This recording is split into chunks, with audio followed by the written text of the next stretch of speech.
ದಾಸೋಹದ ಪರಿಕಲ್ಪನೆಯ ಮೂಲಕ ಅಂದಿನ ಕಾಲದ ಅಸ್ಪೃಶ್ಯತೆ ಮತ್ತು ಮೂಢನಂಬಿಕೆಗಳ ವಿರುದ್ಧ ಹೋರಾಡಿದ್ರು. ಜಗತ್ತಿಗೆ ಕಾಯಕ ಮತ್ತು ದಾಸೋಹದ ಮಹತ್ವ ಸಾರಿದ ಶರಣರು 900 ವರ್ಷಗಳ ಹಿಂದೆಯೇ ಶರಣರು ವಚನ ಸಾಹಿತ್ಯದ ಮೂಲಕ ಮನುಷ್ಯನನ್ನ ಧರ್ಮದ ಹಾದಿಗೆ ತರುವ ಕೆಲಸ ಮಾಡಿದ್ದಾರೆ ಎಂದು ದಕ್ಷಿಣ ಮತಕ್ಷೇತ್ರದ ಶಾಸಕ ಅಲ್ಲಮಪ್ರಭು ಪಾಟೀಲ್ ಹೇಳಿದ್ರು. ಮಂಗಳವಾರ ನಗರದಲ್ಲಿ ಡಾಕ್ಟರ್ ಎಸ್.ಎಂ. ಪಂಡಿತ್ ರಂಗಮಂದಿರದಲ್ಲಿ ಜಿಲ್ಲಾಡಳಿತ, ಕನ್ನಡ ಮತ್ತು ಸಂಸ್ಕೃತಿ ಇಲಾಖೆ, ಮಹಾನಗರ ಪಾಲಿಕೆ ಹಾಗೂ ಜಿಲ್ಲಾ ಪಂಚಾಯತ್ ಕಲಬುರಗಿ ಇವರುಗಳ ಸಂಯುಕ್ತಾಶ್ರಯದಲ್ಲಿ ಹಮ್ಮಿಕೊಳ್ಳಲಾಗಿದ್ದ ಕಾಯಕ ಶರಣ ಭಾವಚಿತ್ರಕ್ಕೆ ಪೂಜೆ ಸಲ್ಲಿಸುವ ಮೂಲಕ ಕಾರ್ಯಕ್ರಮ ಉದ್ಘಾಟಿಸಿ ಮಾತನಾಡಿದರು. 12ನೇ ಶತಮಾನದ ಪ್ರಮುಖ ಕಾಯಕ ಶರಣರಾದ ಮಾದಾರ ಚೆನ್ನಯ್ಯ, ಮಾದಾರ ಧೂಳಯ್ಯ, ಡೋಹರ ಕಕ್ಕಯ್ಯ, ಸೌಗಾರ ಹರಳಯ್ಯ ಮತ್ತು ಉರಿಲಿಂಗ ಪೆದ್ದಿ ಮತ್ತು ಬಸವಣ್ಣನವರ ಕುರಿತು ಕಾಯಕವೇ ಕೈಲಾಸದ ತತ್ವದ ಮಹತ್ವವಾಗಿದೆ ಅಂತ ಹೇಳಿದ್ರು. ಸಮಾನತೆ ಮತ್ತು ಹಕ್ಕುಗಳಿಗೆ ಡಾಕ್ಟರ್ ಬಿ.ಆರ್. ಅಂಬೇಡ್ಕರ್ ಅವರು ನೀಡಿದ ಸಂವಿಧಾನವೇ ಕಾರಣ. ಬುದ್ಧ, ಬಸವ, ಅಂಬೇಡ್ಕರ್ ಅವರ ವಿಚಾರಧಾರೆಗಳು ಸಮಾಜದಲ್ಲಿ ಸ್ತ್ರೀ ಸಮಾನತೆ ಮತ್ತು ಅಸ್ಪೃಶ್ಯತೆ ನಿವಾರಣೆಗೆ ದಾರಿದೀಪವಾಗಿದೆ ಅಂತ ತಿಳಿಸಿದ್ರು. ಮಾದಾರ ಧೂಳಯ್ಯ ಇವರು ಸುಮಾರು 300ಕ್ಕೂ ಹೆಚ್ಚು ವಚನಗಳನ್ನ ರಚಿಸಿ ಸಮಾಜಕ್ಕೆ ಜ್ಞಾನದ ಕೊಡುಗೆ ನೀಡಿದ್ದಾರೆ. ಸಮಗಾರ ಹರಳಯ್ಯ ಇವರು 366 ವಚನಗಳನ್ನ ರಚಿಸುವ ಮೂಲಕ ಕಲ್ಯಾಣ ಕ್ರಾಂತಿಯಲ್ಲಿ ಪ್ರಮುಖ ಪಾತ್ರ ವಹಿಸಿದ್ದಾರೆ. ಡೋಹರ ಕಕ್ಕಯ್ಯ ಇವರು 6 ಪ್ರಮುಖ ವಚನಗಳು ಲಭ್ಯವಿದ್ದು ಇವರು ಕೂಡ ಸಾಮಾಜಿಕ ಬದಲಾವಣೆಗೆ ಶ್ರಮಿಸಿದ್ದಾರೆ. ಕಲಬುರಗಿ ಅಕ್ಕಮಹಾದೇವಿ ಆಶ್ರಮದ ಪ್ರಭು ಶ್ರೀ ತಾಯಿ ಅವರು ವಿಶೇಷ ಉಪನ್ಯಾಸ ನೀಡಿ ಮಾತನಾಡಿದ ಅವರು 12ನೇ ಶತಮಾನದ ಪ್ರಮುಖ ಶರಣರಾದ ಮಾದಾರ ಚೆನ್ನಯ್ಯ, ಮಾದಾರ ಧೂಳಯ್ಯ, ಡೋಹರ ಕಕ್ಕಯ್ಯ, ಸಮಗಾರ ಹರಳಯ್ಯ ಮತ್ತು ಉರಿಲಿಂಗ ಪೆದ್ದಿ ಅವರ ವಚನಗಳ ಮೂಲಕ ಕಾಯಕದಿಂದ ನೀಡಿದ ಹಾಗೂ ಕೊಡುಗೆಗಳನ್ನ ಕುರಿತು ಸಂಕ್ಷಿಪ್ತ ಮಾಹಿತಿ ನೀಡಿದ್ರು. ಗ್ಯಾರಂಟಿ ಯೋಜನೆಗಳ ಅನುಷ್ಠಾನ ಪ್ರಾಧಿಕಾರದ ಅಧ್ಯಕ್ಷರಾದ ಚಂದ್ರಿಕಾ ಪರಮೇಶ್ವರ್ ಅವರು ಮಾತನಾಡಿ, ನಾಡಿಗೆ ಶರಣ ನೀಡಿದ ಕೊಡುಗೆ ಬಗ್ಗೆ ಇಂದಿನ ಮಕ್ಕಳಿಗೆ ನಾವು ತಿಳಿಸಬೇಕು. ಜಯಂತಿ ಸಮಯದಲ್ಲಿ ಸಮಾಜದ ಮುಖಂಡರು ಜಾಗೃತಿ ಮೂಡಿಸುವ ಕೆಲಸ ಮಾಡಬೇಕಂತ ಹೇಳಿದ್ರು. ಉರಿಲಿಂಗ ಪೆದ್ದಿ ಮಠ ಉಪಾಧ್ಯಕ್ಷರು ಶಂಕರ್ ಕೋಡ್ಲಾರ್ ಅವರು ಜಾತಿ ಭೇದ ಮರೆತು ನಾವೆಲ್ಲರೂ ಜಯಂತಿಗಳು ಬಂದಾಗ ಸಮನ್ವಯತೆಯಿಂದ ನಾವೆಲ್ಲರೂ ಸೇರ್ಕೊಂಡು ಕೆಲಸ ಮಾಡಿದಾಗ ಜಯಂತಿ ಕಾರ್ಯಕ್ರಮಗಳನ್ನ ಯಶಸ್ವಿಯಾಗಿ ಜರುಗುತ್ತವೆ ಅಂತ ತಿಳಿಸಿದ್ದಾರೆ. ಕನ್ನಡ ಮತ್ತು ಸಂಸ್ಕೃತಿ ಇಲಾಖೆ ಉಪನಿರ್ದೇಶಕಿ ಜಗದೀಶ್ವರಿ ಸಿ. ಸೀನಾ ಸ್ವಾಗತಿಸಿದ್ರು. ಕಲಬುರಗಿ ಮಹಾನಗರ ಪಾಲಿಕೆ ಮಹಾಪೌರರಾದ ವರ್ಷಾ ರಾಜೀವ್ ಜಾನಿ, ಜಿಲ್ಲಾಧಿಕಾರಿ ಕಚೇರಿ ಸಹಾಯಕರಾದ ಶಿವಪ್ರಭು ಹಿರೇಮಠ್, ಶರಣ ಡೋಹರ ಕಕ್ಕಯ್ಯ ದೇವಸ್ಥಾನ ಟ್ರಸ್ಟ್ ಅಧ್ಯಕ್ಷ ಸಾಯಿಬಣ್ಣ ಹೊಳ್ಕರ್, ಶರಣ ಮಾದಾರ ಧೂಳಯ್ಯ ಸಮಾಜಾಧ್ಯಕ್ಷ ಶರಣ ಹೊಸಮನಿ, ಜಿಲ್ಲಾ ಶಿವಶರಣ ಹರಳಯ್ಯ ಸಮಾಜಾಧ್ಯಕ್ಷ ಕಾಶಿರಾಯ್ ನಂದೂರ್ಕರ್, ಸಮಾಜದ ಮುಖಂಡರಾದ ರಾಜು ವಾಡಿಕರ್, ರಾಮಚಂದ್ರ ಕಾಂಬ್ಳೆ, ಮಂಜುನಾಥ್ ನಾಲ್ವರ್ ಸೇರಿದಂತೆ ಇನ್ನಿತರರು ಉಪಸ್ಥಿತರಿದ್ದರು. ಇವತ್ತು ನಾವೆಲ್ಲ ಕಾಯಕರ ಒಂದು ಶರಣರ ಎಂದು ಕರೆಸಿಕೊಳ್ತಕ್ಕಂಥ ಮಾದಾರ ಚೆನ್ನಯ್ಯ ಮತ್ತು ಮಾದಾರ ಧೂಳಯ್ಯ, ಡೋಹರ ಕಕ್ಕಯ್ಯ, ಸಮಗಾರ ಹರಳಯ್ಯ ಹಾಗೂ ಉರ್ಲಿಂಗ ಪೆದ್ದಿಯವರ ತಮ್ಮ ಕಾಯಕದಿಂದ ಗುರುಸಿಕೊಂಡಿರ್ತಕ್ಕಂಥವ್ರು. ಕಾಯಕದ ಮೇಲೆ ಜಾತಿ ಮಾಡಬಾರ್ದು ಅಂತ ಹೇಳಿ ಬಸವಣ್ಣವರ ಕಾಲದಲ್ಲಿ ಎಲ್ಲ ಜಾತಿಯ ಶರಣರನ್ನ ಕಾಯಕವೇ ಕೈಲಾಸ, ಕಾಯಕ ಮತ್ತು ದಾಸೋಹದ ಪರಿಕಲ್ಪನೆ ಇಟ್ಟುಕೊಂಡು 12ನೇ ಶತಮಾನದಲ್ಲಿ ಬಸವಣ್ಣವರು ಆಗಿನ ಕಾಲದಲ್ಲಿ ಭಾಳಷ್ಟು ಅಸ್ಪೃಶ್ಯತೆ ತಾಂಡವಾಡ್ತಕ್ಕಂಥದ್ದು, ಜಾತೀಯತೆ ತಾಂಡವಾಡ್ತಕ್ಕಂಥ ಸಂದರ್ಭ, ಮೂಢನಂಬಿಕೆಗಳಿಂದ ಹೊತ್ತಿರ್ತಕ್ಕಂಥ ಸಮಾಜ, ಎಲ್ಲ ಸಮಾಜವನ್ನು ಸರಿದಾರಿಗೆ ತರ್ತಕ್ಕಂಥ ರೀತಿಯಲ್ಲಿ ಎಲ್ಲ ಶರಣರ ಕುರುಕೊಬ್ಬ ಶರಣರನ್ನು ಸೇರಿಸಿ ಆಲಮಪ್ರಭುವಿನ ಅಧ್ಯಕ್ಷತೆಯಲ್ಲಿ ಒಂದು ಅನುಭವ ಮಂಟಪವನ್ನು ಸ್ಥಾಪನೆ ಮಾಡಿ ಅವರು ಈ ಸಮಾಜಕ್ಕೆ ತಮ್ಮದೇ ಆದಂಥ ಒಂದು ಕೊಡುಗೆಯನ್ನು ಕಾಯಕ ಮತ್ತು ದಾಸೋಹದ ಮೂಲಕ, ಈ ಒಂದು ವಚನ ಸಾಹಿತ್ಯದ ಮೂಲಕ ಸಮಾಜಕ್ಕೆ ತಮ್ಮದೇ ಆದಂಥ ಒಂದು ಕಲ್ಪನೆಯನ್ನು ಇವತ್ತೇನು ನಾವು ಪಾರ್ಲಿಮೆಂಟ್ ಅಂತೀವಿ, ನಾವು ಲೋಕಸಭೆ, ಆಗಿನ 12ನೇ ಶತಮಾನದಲ್ಲಿ 900 ವರ್ಷಗಳ ಹಿಂದೆನೇ ಏನಪ್ಪ ಅಂದ್ರೆ ಒಂದು ಪಾರ್ಲಿಮೆಂಟ್ ರಚನೆ ಮಾಡಿ ಸಮಾಜಕ್ಕೆ ಬೇಕಾಗಿರ್ತಕ್ಕಂಥ ವಚನ ಸಾಹಿತ್ಯದ ಮೂಲಕ ಮನುಷ್ಯನನ್ನು ಧರ್ಮದ ದಾರಿಯಲ್ಲಿ ತರ್ತಕ್ಕಂಥ ರೀತಿಯಲ್ಲಿ ಕೆಲಸವನ್ನು ಮಾಡಿರ್ತಕ್ಕಂಥದ್ದು. ಕಾಯಕದ ಮೇಲೆ ಜಾತಿಯನ್ನು ಮಾಡಬಾರ್ದು ಅಂತ ಹೇಳಿರ್ತಕ್ಕಂಥದ್ದು. ಕಾಯಕವು ಯಾವ ಕಾಯಕವೂ ದೊಡ್ಡದಲ್ಲ, ಮನಸ್ಸಿನ ಮಾಡುವ ಯಾವ ಕಾಯಕವೂ ಸಣ್ಣದಲ್ಲ ಎಂದು ಸಾರಿದ ಮಹಾನುಭಾವರು ಈ ಕಾಯಕ ಶರಣರು. ಕಾಯಕ ಶರಣರನ್ನು ಕರೆಸಿಕೊಳ್ತಕ್ಕಂಥ ಮಾದಾರ ಚೆನ್ನಯ್ಯ ಮತ್ತು ಧೂಳಯ್ಯ, ಡೋಹರ ಕಕ್ಕಯ್ಯ, ಸಮಗಾರ ಹರಳಯ್ಯ, ಉರ್ಲಿಂಗ ಪೆದ್ದಿ ಕಾಯಕದ ಮೇಲೆ ಇವೆಲ್ಲ ಏನಪ್ಪ ಅಂದ್ರೆ ಕೆಲಸವನ್ನು ಮಾಡಿ ಇವತ್ತಿನ ಪೀಳಿಗೆಗೆ ನಾವು ಈ ಜಯಂತಿಯನ್ನು ಮಾಡ್ತಕ್ಕಂಥ ಉದ್ದೇಶ ಏನಂದರೆ 900 ವರ್ಷಗಳ ಹಿಂದೆ ಏನು ಶರಣರು ಆಗಿ ಹೋದರು, ಅವರು ತಮ್ಮದೇ ಆದಂಥ ಒಂದು ವಚನ ಸಾಹಿತ್ಯದ ಮೂಲಕ ಈ ಸಮಾಜಕ್ಕೆ ಅಪಾರವಾಗಿರ್ತಕ್ಕಂಥ ಕೊಡುಗೆಯನ್ನು ಕೊಟ್ಟಿದ್ರು ಅಂತಕ್ಕಂಥದ್ದು. ಸುಮಾರು ಮಾದಾರ ಧೂಳ ಎಂಬ ಒಬ್ಬ ಪ್ರಮುಖ ವಚನಕಾರರಾಗಿದ್ದರು. ಇವರು ತಮ್ಮ ಜೀವನದಲ್ಲಿ ಒಟ್ಟು 300ಕ್ಕಿಂತ ಹೆಚ್ಚು ವಚನಗಳನ್ನು ರಚಿಸಿ ಸಮಾಜಕ್ಕೆ ತಮ್ಮದೇ ಆದಂಥ ಜ್ಞಾನದ ಕೊಡುಗೆಯನ್ನು ಕೊಟ್ಟಿರ್ತಕ್ಕಂಥದ್ದು ಮಾದಾರ ಚೆನ್ನಯ್ಯನ. ಆಗಿನ ಕಾಲದಲ್ಲಿ ತಮ್ಮದೇ ಆದಂಥ ವಿಚಾರವನ್ನು ಹೇಳಿರ್ತಕ್ಕಂಥದ್ದು. ಡೋವರ ಕಕ್ಕಯ್ಯ ಅವರು ಕೂಡ ಬರೆದು ಒಟ್ಟು ವಚನಗಳಲ್ಲಿ ಸಿಕ್ಕಿದ್ದು ಕೇವಲ 6 ವಚನಗಳು ಮಾತ್ರ. ಸಮಗಾರ ಹರಳಯ್ಯ ಹಾಗೂ ಉರ್ಲಿಂಗ ಪೆದ್ದಿ ಇಬ್ಬರು ಮಹಾನ್ ವ್ಯಕ್ತಿಗಳಾಗಿದ್ದರು. ಸಮಗಾರ ಹರಳಯ್ಯ ಒಟ್ಟು 366 ವಚನಗಳನ್ನು ರಚಿಸಿದರು. ಹರಳಯ್ಯನವರ ಇತಿಹಾಸ ಇಡೀ ಸಾಮಾಜಿಕ ಕ್ರಾಂತಿಯನ್ನು, ಕಲ್ಯಾಣ ಕ್ರಾಂತಿಯನ್ನೇ ಮಾಡಿರ್ತಕ್ಕಂಥದ್ದು ತಮಗೆಲ್ಲ ಗೊತ್ತಿದೆ. ಯಾವ ರೀತಿ ಏನಪ್ಪ ಅಂದ್ರೆ ಹರಳಯ್ಯನವರು ಈ ಸಮಾಜಕ್ಕೆ ಒಂದು ಆಗಿನ ಕಾಲದಲ್ಲಿ, ಇವತ್ತು ನಾವೆಲ್ಲರೂ ಒಪ್ತಾ ಇದ್ದೀವಿ, ಯಾರೂ ಒಪ್ಪದೇ ಇರ್ತಕ್ಕಂಥ ಕಾಲದಲ್ಲಿ ಏನಪ್ಪ ಅಂದ್ರೆ ಒಂದು ದೊಡ್ಡ ಕ್ರಾಂತಿಯನ್ನು ಮಾಡಿರ್ತಕ್ಕಂಥದ್ದು. ಅನೇಕ ವಿಚಾರಗಳನ್ನು ಕೂಡ ಉಪನ್ಯಾಸಕರು ತಮ್ಮ ಒಂದು 5 ಜನ ಕಾಯಕರ ಬಗ್ಗೆ ಸವಿಸ್ತರವಾಗಿ ಮಾತನಾಡ್ತಾರೆ. ನಾವೆಲ್ಲರೂ ಜೀವನದಲ್ಲಿ ಇವತ್ತು ಇಷ್ಟೊಂದು ಎತ್ತರಕ್ಕೆ ಹೋಗ್ತಾ ಇದ್ದೀವಿ. ದೇಶಕ್ಕೆ ಸ್ವತಂತ್ರ ಬಂದ ನಂತರ ಯಾವ ಪರಿಸ್ಥಿತಿಯಲ್ಲಿತ್ತು ದೇಶ, ಮನುಷ್ಯರಂತೆ ನೋಡದೇ ಇರ್ತಕ್ಕಂಥ ಈ ಸಮಾಜ, ಭಾರತ ದೇಶದ ಎಲ್ಲ ಹಳ್ಳಿಯಲ್ಲಿ ಕೂಡ ಮನುಷ್ಯರನ್ನ ಪಶುಗಳಂತೆ ನೋಡ್ತಕ್ಕಂಥ ಒಂದು ಕಾಲ. ಅಂಥ ಒಂದು ಕಾಲದಲ್ಲಿ ಯಾವಾಗ ದೇಶಕ್ಕೆ ಸ್ವತಂತ್ರ ಆಯಿತು, ಡಾಕ್ಟರ್ ಬಾಬಾ ಸಾಹೇಬ್ ಅಂಬೇಡ್ಕರ್ ಅವರು ಈ ದೇಶಕ್ಕೆ ಒಂದು ಒಳ್ಳೆಯ ಸಂವಿಧಾನ ಕೊಟ್ಟರು. ಹಿಂದೆ ಕೂಡ ಮಾಡಿದ್ದಾರೆ. ಬುದ್ಧನ ಅವತಾರ ಆಗಿರ್ಬೋದು, ಬಸವಣ್ಣನ ಕಾಲ ಆಗಿರ್ಬೋದು, ಅನೇಕ ಪಾವಳ ಪುರುಷರ ಕಾಲ ಆಗಿರ್ಬೋದು. ಆ ಕಾಲಕ್ಕೆ ಆ ಶರಣರು ಬಂದು ಆ ಸಮಾಜಕ್ಕೆ ತಮ್ಮದೇ ಆದಂಥ ಹೇಳಿಕೆಯನ್ನು ಕೊಟ್ಟಿರ್ತಕ್ಕಂಥದ್ದು. ಇವತ್ತು ಶರಣಬಸವೇಶ್ವರ ಆಗಿರ್ಬೋದು, ಕಡಕೋಳ ಮಡಿವಾಳಪ್ಪನವರಾಗಿರ್ಬೋದು, ಅನೇಕ ಶರಣರು ತಮ್ಮದೇ ಆದಂಥ ವಿಚಾರವನ್ನು ಕೂಡ ಆ ಸಂದರ್ಭದಲ್ಲಿ ಹೇಳ್ತಾ ಹೋದರೂ ಕೂಡ ಕೊನೆಗೆ ನಮ್ಮ ದೇಶಕ್ಕೆ ಸ್ವತಂತ್ರ ಬಂದ ಮೇಲೆ ಡಾಕ್ಟರ್ ಬಾಬಾ ಸಾಹೇಬ್ ಅಂಬೇಡ್ಕರ್ ಅವರು ಒಂದು ಕೊಟ್ಟ ಸಂವಿಧಾನದ ಮೇಲೆ ಎಲ್ಲರಿಗೂ ಸಮಾನತೆ, ಸ್ತ್ರೀ ಸಮಾನತೆ ಬರಬೇಕು, ಜಾತೀಯತೆ ಹೋಗಬೇಕು, ಅಸ್ಪೃಶ್ಯತೆ ಹೋಗಬೇಕು, ಮನುಷ್ಯ ಜನ್ಮ ಒಂದೇ ಅಂತಕ್ಕಂಥ ಭಾವನೆ, ಎಲ್ರಿಗೂ ಅಧಿಕಾರ ಸಿಗಬೇಕು, ಎಲ್ಲರೂ ಕೂಡ ಏನಪ್ಪ ಅಂದ್ರೆ ಯಾವುದೇ ಒಂದು ಕುರ್ಚಿ ಮೇಲೆ ಕೂಡ್ತಕ್ಕಂಥ ಹಕ್ಕು ಇರಬೇಕಂತಕ್ಕಂಥದ್ದು ಬಂದಾಗ ಇವತ್ತು ಸಮಾನತೆ ಅಂತಕ್ಕಂಥದ್ದು ನಾವು ಕಾಣ್ತಾ ಇದ್ದೇವೆ. 12ನೇ ಶತಮಾನದಲ್ಲಿ ವಚನಕಾರರು, ಸಾಹಿತಿಗಳು, ಸಂತರು, ಶರಣರು, ಪಾವಡ ಪುರುಷರು ಇದೇ ಮಾತನ್ನು ಹೇಳಿದ್ರು ಕೂಡ ಈ ಸಮಾಜ ಒಪ್ತಾ ಇರಲಿಲ್ಲ. ಇವತ್ತು ಒಂದು ಮಟ್ಟಕ್ಕೆ ನಾವು ಬಂದಿದ್ದೀವಿ. ದೇಶದ ಸಂವಿಧಾನದ ಪರಿಕಲ್ಪನೆ ನಾವು ಚೆನ್ನಾಗಿ ಪಾಲನೆ ಮಾಡೋದ್ರಿಂದ ನಾವೆಲ್ಲ ಒಕ್ಕಟ್ಟಾಗಿ ಒಮ್ಮತದಿಂದ ಒಂದು ಕಾಯಕ, ದಾಸೋಹ, ಧರ್ಮದ ದಾರಿಯನ್ನು ನೋಡ್ತಕ್ಕಂಥದ್ದು ಎಲ್ಲವನ್ನ ತಿಳ್ಕೊಂಡು ಬಂದಿದ್ದೇವೆ ಅಂತಕ್ಕಂಥ ಮಾತನ್ನು ಹೇಳುತ್ತಾ ಇವತ್ತು ಬಹಳ ಸಂತೋಷದಿಂದ 5 ಜನ ಕಾಯಕ ಜೀವಿಗಳ ಒಂದು ಕಾರ್ಯಕ್ರಮದಲ್ಲಿ ಭಾಗವಹಿಸಿ ನಾನು ತಮ್ಮೆಲ್ಲರಿಗೂ ಕೂಡ ನನಗೆ ಮಾತನಾಡಲಿಕ್ಕೆ ಅವಕಾಶ ಮಾಡಿಕೊಟ್ಟಿದ್ದಕ್ಕಾಗಿ ಎಲ್ಲರಿಗೂ ವಂದಿಸಿ ಶರಣರ ಕಾರ್ಯಕ್ರಮವನ್ನು ಹಮ್ಮಿಕೊಂಡಿರ್ತಕ್ಕಂಥವರಿಗೆ ಕರ್ನಾಟಕ ಸರ್ಕಾರಕ್ಕೆ ನಮ್ಮ 5 ಶರಣರ ವತಿಯಿಂದ ಅವರಿಗೆ ಶರಣಾರ್ಥಿಗಳು ಹೇಳ್ತಾ ಇದ್ದೀನಿ. ತದನಂತರ ನಮ್ಮ ಗುಲ್ಬರ್ಗ ಜಿಲ್ಲೆಯ ಜಿಲ್ಲಾ ಆಡಳಿತ, ಕನ್ನಡ ಮತ್ತು ಸಂಸ್ಕೃತಿ ಇಲಾಖೆ, ಮಹಾನಗರ ಪಾಲಿಕೆ ಹಾಗೂ ಪಂಚಾಯತ್ ಕಲಬುರಗಿಯವರು, ಇವರು ಸಹ ಈ ಒಂದು 5 ಶರಣರ ಬಗ್ಗೆ ಪ್ರತಿಯೊಂದು ಪತ್ರಿಕೆಯಲ್ಲಿ ಕೊಟ್ಟಿದ್ದಾರೆ. 2-3 ದಿನದಿಂದ ಪತ್ರಿಕೆಗಳಲ್ಲಿ ಪ್ರಚಾರ ಮಾಡಿದ್ದಾರೆ.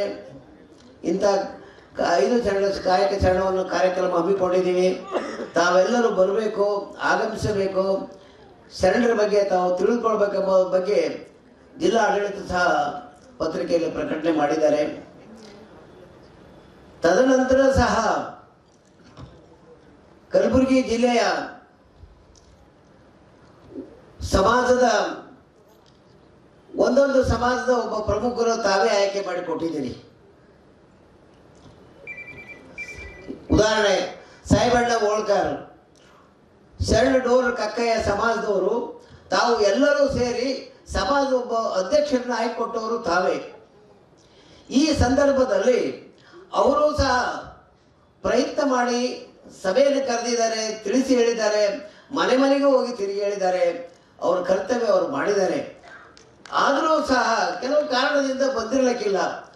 ಅದಕ್ಕೆ ನಾವು ಒಡೆಯಲ್ಲ, ಅವ್ರ ಪ್ರೀತಿ, ವಿಶ್ವಾಸ, ಅವರ ಭಕ್ತಿ ಇದ್ದರೆ ತಾವೇ ಬರ್ತಾರೆ.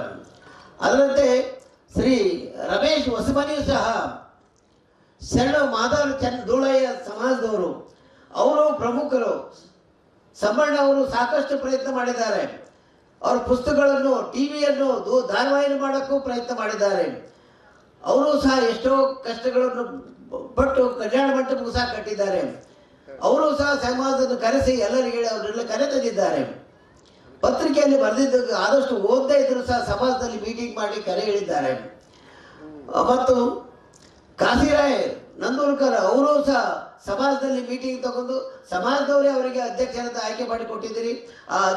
ಆ ರೀತಿಯಿಂದ ಸರ್ಕಾರ ಸಮಾಜದ ಅಧ್ಯಕ್ಷರನ್ನು ಕರೆಸಿ ಡಿಸಿಯಲ್ಲಿ ಸಭೆ ತೆಗೆದುಕೊಂಡು ಆ ಸಭೆಯಲ್ಲಿ ತೀರ್ಮಾನದ ನಂತರವೇ ಈ ಕಾರ್ಯಕ್ರಮ ಮಾಡ್ತಾ ಇದ್ದಾರೆ.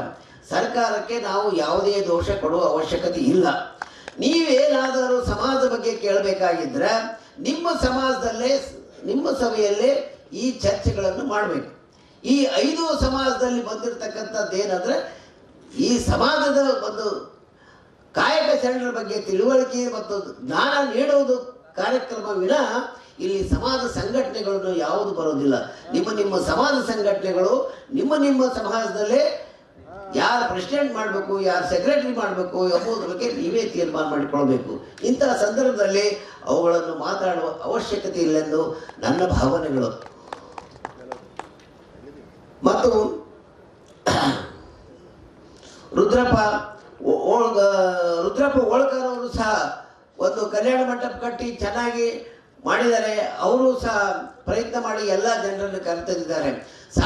ಆದಷ್ಟು ಪ್ರಯತ್ನ ಈ ಎಲ್ಲ ಅಧ್ಯಕ್ಷರುಗಳು ಪ್ರಯತ್ನ ಮಾಡಿ ಸಮಾಜವನ್ನು ಕಟ್ಟಲು ಪ್ರಯತ್ನ ಮಾಡ್ತಾ ಇದ್ದಾರೆ. ಅದರ ಜೊತೆಗೆ ಈ ಶರಣರ ಕಾಯಕವನ್ನು ಸಹ ತಿಳಿಸಿ ಹೇಳಿ ಒಂದೊಂದು ಸಮಾರಂಭ ಸಹ ಇಂಡಿವಿಜುವಲ್ ಮಾಡ್ತಾ ಇದ್ದಾರೆ. ಅಂತ ಇಂಡಿವಿಜುವಲ್ ಮಾಡ್ತಕ್ಕಂಥ ಸಮಾಜದಲ್ಲಿ ತಾವುಗಳು ಚರ್ಚೆ ಮಾಡಿ ಯಾರು ಒಳ್ಳೆಯವರು ಯಾರು ಕೆಟ್ಟವರು, ಸಮಾಜವನ್ನು ನಿರ್ಮಾಣ ಮಾಡ್ತಕ್ಕಂಥಲ್ಲಿ ಶ್ರಮ ವಹಿಸೋರು ಯಾರು ಹೋದ್ರ ಬಗ್ಗೆ ತಾವೇ ಯೋಚನೆ ಮಾಡಿ ಅಧ್ಯಕ್ಷರನ್ನು ಆಯ್ಕೆ ಮಾಡಿ ಕಳಿಸ್ಬೇಕಂತೇಳಿ ಈ ಸಂದರ್ಭದಲ್ಲಿ ತಮ್ಮೆಲ್ಲರಿಗೂ ಮನವಿ ಮಾಡಿಕೊಳ್ತಾ ಇದ್ದೇನೆ. ತಾವು ವೈಯಕ್ತಿಕವಾಗಿ ಇಲ್ಲಿ ಯಾವುದೇ ಚರ್ಚೆಗಳನ್ನು ಮಾಡಲು ಅವಕಾಶ ಇರುವುದಿಲ್ಲವೆಂದು ತಮ್ಮಲ್ಲಿ ಮನವಿ ಮಾಡಿಕೊಳ್ತಾ ಇದ್ದೀನಿ. ಈಗಾಗಲೇ ಶರಣರ ಕಾಯಕ ಬಗ್ಗೆ ಶ್ರೀಮತಿ ಪ್ರಭುಶ್ರೀ ತಾಯಿಯವರು ಎಲ್ಲ ವಿವರವನ್ನು ತಮಗೆ ತಿಳಿಸಿದ್ದಾರೆ. ಅದರ ಬಗ್ಗೆ ತಾವು ತಿಳ್ಕೊಂಡಿದ್ದೀರಿ. ಇನ್ನು ನಾನು ಕೇವಲ ಒಂದು ಜನರಲ್ ಆಗಿ ನಾನು 2 ಮಾತಾಡ್ತಾ ಇದ್ದೀನಿ. ಯಾಕಂದ್ರೆ ಈಗಾಗಲೇ ಬಸವಣ್ಣನ ಕಾಲಕ್ಕೆ ಈ ಲಿಂಗಾಯತ ಧರ್ಮನೂ ಉತ್ಪತ್ತಿ ಆಯಿತು, ಶರಣರು ಉತ್ಪತ್ತಿ ಆದರು. ಆದರೆ ಶರಣರು ಉತ್ಪತ್ತಿ ಆಗೋದಕ್ಕಿಂತ ಮುಂಚಿತವಾಗಿ ಈಗೇನು ಗುರುಗಳು ಅದರಲ್ಲ, ಯಾರ್ಯಾರು ಲಿಂಗಾಯತರ ಗುರುಗಳು, ಒಣಬದ್ದು ಪಂಚಮಶಾಲಿ ಗುರುಗಳು, ಗೌಡ್ರ ಗುರುಗಳು, ಲಿಂಗಾಯತರ ಗುರುಗಳು, ಒಣಕರ ಗುರುಗಳು, ಏನೇನೋ ಎಷ್ಟೆಷ್ಟು ಗುರುಗಳು ಅದಾರ. ಆ ಗುರುಗಳು ಬಸವಣ್ಣ ಹುಟ್ಟೋದಕ್ಕಿಂತ ಮುಂದೆ ಇದ್ರೇನು ಇಲ್ಲ, ಆದರೆ ಅವರು ಅಸ್ಪೃಶ್ಯರೇ ಇದ್ದರು. ಯಾರು ಬಸವಣ್ಣ ಹುಟ್ಟೋದಕ್ಕಿಂತ ಎಲ್ಲ ಧರ್ಮದ ಗುರುಗಳು ಅಸ್ಪೃಶ್ಯರೇ ಇದ್ದರು. ಮತ್ತು ಲಿಂಗಾಯತರೇನು ಇದ್ದಾರಲ್ಲ, ಈಗೇನು ಲಿಂಗಾಯತರು ಅಂತಾರಲ್ಲ, ಗಾಣಿಗೇರ್ ಲಿಂಗಾಯತರು, ಕುರುಬೂರು ಲಿಂಗಾಯತರು, ಕಬಿಲ್ಗೇರ್ ಲಿಂಗಾಯತರು, ಎಲ್ಲ ಲಿಂಗಾಯತರಂತೆ ಅವರಿಗೆ ಹೆಸರು ಕೊಡ್ತಾರೆ. ನಮಗೆ ಯಾಕೆ ಹೆಸರು ಕೊಡಬಾರ್ದು? ಸಮಗಾರ ಲಿಂಗಾಯತರು, ಡೋರ್ ಲಿಂಗಾಯತರು ಅಂತ ಯಾಕೆ ಅನ್ಬಾರ್ದು? ದಲಿತರಂತ ಯಾಕಂತಾರ? ಈ ಸಂದರ್ಭದಲ್ಲಿ ಲೇಖಕರಿಗೆ ನಾನು ಒಂದು ಕಿವಿ ಮಾತು ಹೇಳ್ತಾ ಇದ್ದೀನಿ. ಮೊನ್ನೆ ಬೀದರ್ನಲ್ಲಿನೂ ಹೇಳಿ ಬಂದಿದ್ದೀನಿ. ಲೇಖಕರು ಯಾವಾಗಲೂ ದಲಿತರೆಂದು ಉಪಯೋಗ ಮಾಡ್ಕೊಳ್ಬಾರ್ದು ಮತ್ತು ದಲಿತರೆಂದು ಲೇಖನದಲ್ಲಿ ಬರಿಬಾರ್ದು, ಅಸ್ಪೃಶ್ಯರಂತೂ ಬರಿಬಾರ್ದು. ನಮಗೂ ಸಹ ಬರಿಬೇಕು. ಏನು ಶರಣ ಸಮಗಾರ ಅರಳಯ್ಯ ಲಿಂಗಾಯತರು, ಉರುಲಿಂಗ ಪೆದ್ದಿ ಲಿಂಗಾಯತರು, ಡೋರ್ ಕಕ್ಕಯ್ಯ ಲಿಂಗಾಯತರು, ಮಾದಾರ ಧೂಳಯ್ಯ ಲಿಂಗಾಯತರು, ಮಾದಾರ ಚೆನ್ನಯ್ಯ ಲಿಂಗಾಯತರು ಅಂತೇಳಿ ಬರಿಬೇಕಂತೇಳಿ ಈ ಲೇಖಕರಿಗೆ ನಾನು ಕಿವಿ ಮಾತುಗಳನ್ನು ಹೇಳ್ತಾ ಇದ್ದೀನಿ ಈ ಸಂದರ್ಭದಲ್ಲಿ. ಆದರೆ ಜಾತಿ ಅಂತಾರಲ್ಲ, ಪರಮೇಶ್ವರ್ ಯಾವ ಜಾತಿ ಇದ್ದನು, ಪಾರ್ವತಿ ಯಾವ ಜಾತಿ ಇದ್ದಳು, ಅವ್ರ ಅಪ್ಪ ಅಮ್ಮ ಯಾರ, ಸರಸ್ವತಿ ಯಾವ ಜಾತಿಗಳು, ಸರಸ್ವತಿಗೆ ನಾವು ದಿನ ಪೂಜೆ ಮಾಡ್ತೀರೋ ಯಾವ ಜಾತಿಗಳು, ಅವ್ರ ಹೆಸರೇನು, ಆಕಿನ ಗಂಡ ಯಾರು, ಎಲ್ಲಿಂದ ಹುಟ್ಟು ಬಂದರು. ಆಮೇಲೆ ಲಕ್ಷ್ಮಿ ಪೂಜೆ ಮಾಡ್ತೀವಿ, ಲಕ್ಷ್ಮಿ ಯಾವ ಜಾತಿಗಳು, ಅವರು ಏನು ಓದಿದಾರ, ಏನು ಪದವಿ ಪಡೆದಿದ್ದಾರ, ಅವರು ಯಾವ ಜಾತಿ ಅಂತ ನೀವು ತಿಳ್ಕೊತೀರಿ. ಅದೇ ಹನುಮಂತ ಮಾತಂಗಿ ಮಗ ಅಂತೇಳಿ ಅವರನ್ನು ನಾವು ಮಾದರ ಅಂತ ಹೇಳ್ತಾರೆ. ಆದರೆ ಅವರಿಗೆ ಬ್ರಾಹ್ಮಣರೇ ಪೂಜೆ ಮಾಡ್ತಾರೆ. ನೋಡ್ರಿ, ಬ್ರಾಹ್ಮಣರು ಪೂಜೆ ಮಾಡ್ತಾರೆ. ಬ್ರಾಹ್ಮಣರು ನಮ್ಮ ದೇವರಿಗೆ ಅವ್ರು ಪೂಜೆ ಮಾಡ್ತಾರೆ, ನಮಗೆ ಹೊರಗಿಡ್ತಾರೆ. ಇದೆಂಥದ್ದು ಮಹಾಕರ್ಮ. ಮಹಾಭಾರತಕ್ಕೆ ಮಾಡೋರು ಯಾರು, ಅವ್ರಿಗೇನು ಜಾತಿ ಅದ? ಕೌರವರು ಯಾವ ಜಾತಿಯವರು, ಪಾಂಡವರು ಯಾವ ಜಾತಿಯವರು, ಶ್ರೀಕೃಷ್ಣ ಗೊಲ್ಲವ ಅಂತ ಹೇಳ್ತಾನೆ, ಅವನೊಬ್ಬನೇ ಜಾತಿ ಹೇಳ್ತಾನೆ. ಅದ್ರಾಗ ಬಾಕಿಯವರು ಯಾವ ಜಾತಿ ಅಂತ ಹೇಳ್ತಾನೆ, ಯಾವ ಜಾತಿ ಹೇಳಿದಿಲ್ಲ. ಅದಕ್ಕೆ ಬಸವಣ್ಣನವರು ಕ್ಲಿಯರ್ ಹೇಳಿದ್ದಾರೆ, ಮಾನವ ಜಾತಿ ಒಂದೇ, ಎಲ್ಲ ಮಾನವರು ಒಂದೇ, ಬುದ್ಧನೂ ಒಂದೇ, ಬುದ್ಧನ ತತ್ವಗಳನ್ನು ಒಂದೇ. ಯಾವ ಮನುಷ್ಯ ಯಾವನು ವ್ಯಕ್ತಿ ಬಸವಣ್ಣನ ತತ್ವ ಈ ಶರಣರ ತತ್ವ ಅಳವಡಿಸ್ಕೊಂಡು ದಿನನಿತ್ಯ ಜೀವನದಲ್ಲಿ ಉಪಯೋಗ ಮಾಡಿದಾರ, ಅವನು ಶ್ರೀಮಂತನಿರ್ತಾನೆ, ಬಡವನಾಗೋದಿಲ್ಲ, ಸಂಸಾರ ಸುಖವಾಗಿರ್ತದೆ. ಯಾವ ಬುದ್ಧನ ತತ್ವ ಓದ್ತಾನೆ ಅವನು ಯಾವಾಗಲೂ ಶಾಂತಿಯಿಂದ ಇರ್ತಾನೆ. ಯಾವನು ಬಾಬಾ ಸಾಹೇಬ್ ಅಂಬೇಡ್ಕರ್ ಕಾನೂನು ಓದ್ತಾರ ಅವ್ರು ಸರ್ಕಾರಕ್ಕೆ ಹೊಂದೋದಿಲ್ಲ, ಸಾಹುಕಾರಕ್ಕೆ ಹೊಂದೋದಿಲ್ಲ. ಇವೆಲ್ಲ ಪುಸ್ತಕಗಳು ಬಹಳ ಮುಖ್ಯವಾದಂಥ ಪುಸ್ತಕಗಳು. ಈ 3 ಪುಸ್ತಕಗಳನ್ನು, ಬುದ್ಧ, ಬಸವಣ್ಣ, ಅಂಬೇಡ್ಕರ್ ಪುಸ್ತಕಗಳು, ಈ ಶರಣರ ಪುಸ್ತಕಗಳನ್ನು ಓದುವುದರಿಂದ ನಿಮ್ಮೆಲ್ಲರಿಗೂ ಒಂದು ಸಂಸಾರದ ನೆಲೆ ಕಂಡುಕೊಳ್ತೀರಿ. ಒಂದು ಸಾಮಾನ್ಯವಾದ ಜನ ಯಾವ ರೀತಿಯಿಂದ ನಡಿಬೇಕು, ನಡೆದುಕೊಳ್ಬೇಕೆಂಬುದ ಜ್ಞಾನ ಬರ್ತದೆ. ಮತ್ತು ವಿದ್ಯೆ ಬಹಳ ಮುಖ್ಯವಾದದ್ದು. ಅದಕ್ಕೆ ಬಾಬಾ ಸಾಹೇಬ್ ಅಂಬೇಡ್ಕರ್ ಹೇಳಿದ್ದಾರೆ, ಶಿಕ್ಷಣ ಬಹಳ ಮುಖ್ಯವಾದ ಅಂತ ಹೇಳಿದ್ರೆ. ತಾವೆಲ್ಲ ಪ್ರತಿಯೊಬ್ಬರು ಮಕ್ಕಳಿಗೆ ಶಿಕ್ಷಣ ಕಲಿಸ್ಬೇಕು, ಶಿಕ್ಷಣ ಮುಂದುವರಿಸ್ಬೇಕು. ಶಿಕ್ಷಣದಿಂದಲೇ ನಾವು ಇವತ್ತು ಜಗತ್ತನ್ನು ಕಾಣ್ಬೋದು, ಶಿಕ್ಷಣದಿಂದಲೇ ನಾವು ಮುಂದೆ ಬರ್ತೀವಿ. ಶಿಕ್ಷಣ ಇಲ್ಲದ್ರೆ ನಾವು ಯಾರೂ ಮುಂದೆ ಬರೋದಿಲ್ಲ. ಎಲ್ಲ ಮತ್ತೆ ನಮಗೆ ಸಂವಿಧಾನ ರದ್ದು ಮಾಡಿರಿ, ನಮಗೆ ಅದೇ ನಿಮ್ಗೆ ನಾವು ರಾಜರಿರ್ತೀವಿ, ನೀವು ಇದು ನೌಕರರಾಗಿರುವಂಥ ಕಾಲಗಳನ್ನು ಬರುವ ಸಂದರ್ಭವಿದ್ದಿದೆ. ಅದಕ್ಕೆ ತಾವೆಲ್ಲರೂ ಮನೆಗಳಲ್ಲಿ ಮಕ್ಕಳ ಶಿಕ್ಷಣವನ್ನು ಕೊಡಲಿ ಅಂತ ಹೇಳ್ತಾ, ಈ ಸಂದರ್ಭದಲ್ಲಿ ಈ ಕನ್ನಡ ಸಂಸ್ಕೃತಿ ಇಲಾಖೆಯವರು ನಮ್ಮ ಈ ಒಂದು ಗುಲ್ಬರ್ಗಾದಲ್ಲಿ ಒಳ್ಳೆಯ ರೀತಿಯಿಂದ ಅವರಷ್ಟು ಪ್ರಯತ್ನ, ಅವರು ಆದಷ್ಟು ಎಲ್ಲ ಪ್ರಯತ್ನ ಮಾಡಿ ಎಲ್ಲರಿಗೂ ಕರೀದೆ ಅಂದ್ರೆ, ಈ ವರ್ಷ ಇಷ್ಟು ಜನ ಬಂದಿರಿ, ಮುಂದಿನ ವರ್ಷ ಇನ್ನೂ ನೀವೆಲ್ಲರೂ ತಮ್ಮ ತಮ್ಮ ಸಮಾಜದಲ್ಲಿ ಸಭೆಯನ್ನು ಮಾಡಿರಿ. ನಾವು ಮುಂದೆ ಪೇಪರ್ದಲ್ಲಿ ಕೊಡ್ತಾರ, ಆ ಪೇಪರ್ವನ್ನು ನೋಡಿ ತಾವೆಲ್ಲರೂ ಹೆಚ್ಚಿನ ರೀತಿಯಲ್ಲಿ ಈ ಕಾರ್ಯಕ್ರಮಕ್ಕೂ ಭಾಗವಹಿಸಿರಿ. ಈ ಸಂದರ್ಭಕ್ಕೆ ಬಂದಿರತಕ್ಕಂಥ ಮುಖ್ಯ ಅತಿಥಿಗಳಿಗೆ ಮತ್ತು ಅಧ್ಯಕ್ಷರಿಗೆ ಮತ್ತು ನಮ್ಮ ಸಮಾಜದ ಎಲ್ಲ ಅಧ್ಯಕ್ಷರುಗಳಿಗೆ ಎಲ್ಲರಿಗೂ ನಾನು ಶರಣಾರ್ಥಿ ಹೇಳುತ್ತಾ ಈ ನಾನು ಹೇಳೋ ಮಾತು ಮುಕ್ತಾಯ ಹೋಗ್ತೀನಿ. ಶರಣಾರ್ಥಿ. ಯಾವುದೇ ಒಂದು ಶರಣರ ಆಚರಣೆ ಇರ್ಬೋದು, ನಾಯಕರುಗಳ ಜಯಂತಿಗಳಿರ್ಬೋದು, ಇವೆಲ್ಲ ಕೂಡ ಯಾಕೆ ಮಾಡ್ತೀವಿ ಅಂತಂದರೆ ಜನರಲ್ಲಿ ಒಂದು ಅವೇರ್ನೆಸ್ ಬರಬೇಕು ಮತ್ತು ಅವರಲ್ಲಿ ಈ ನಾಯಕರೆಲ್ಲ ನಮಗೆಲ್ಲ ಏನು ಮಾಡಿ ಹೋಗಿದ್ದಾರೆ ಅನ್ನೋದೊಂದು ತಿಳುವಳಿಕೆ ಮೂಡಲಿಕ್ಕೆ ಎಲ್ಲ ಸಮಾಜದ ಮುಖಂಡರು ಕೂಡಿ ಈ ಒಂದು ಕಾರ್ಯಕ್ರಮನ ಆಚರಣೆ ಮಾಡ್ತಾರೆ. ಈಗಾಗಲೇ ನನಗೂ ಕೂಡ ಬಹಳ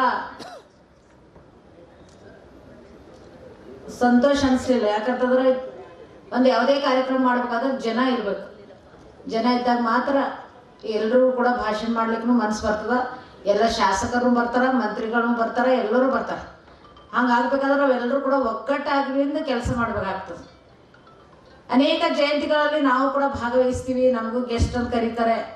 ನಿನ್ನೆ ಹೊಸಮನಿಯವ್ರು ಬಂದು ನನಗೆ ಮಧ್ಯಾಹ್ನ ಕಾರ್ಡ್ ಕೊಟ್ಟಾಗ ನೀವು ಬರಲೇಬೇಕು ಈ ಕಾರ್ಯಕ್ರಮ ಅಂತ ಅಂದಾಗ ಗೊತ್ತಾಯಿತು.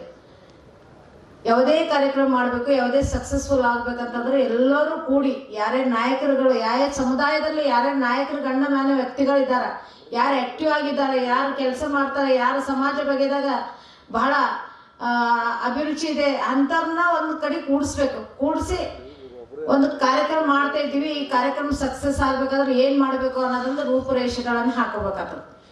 ಈಗ ಅನೇಕ ಕಾರ್ಯಕ್ರಮಗಳನ್ನು ನಮ್ಮ ಸಮಾಜದ ಮುಖಂಡರು ಎಲ್ಲರೂ ಕೂಡ ಈ ಲೋಕಲಲ್ಲಿ ಎಲ್ಲರೂ ಮಾಡ್ತಾರೆ.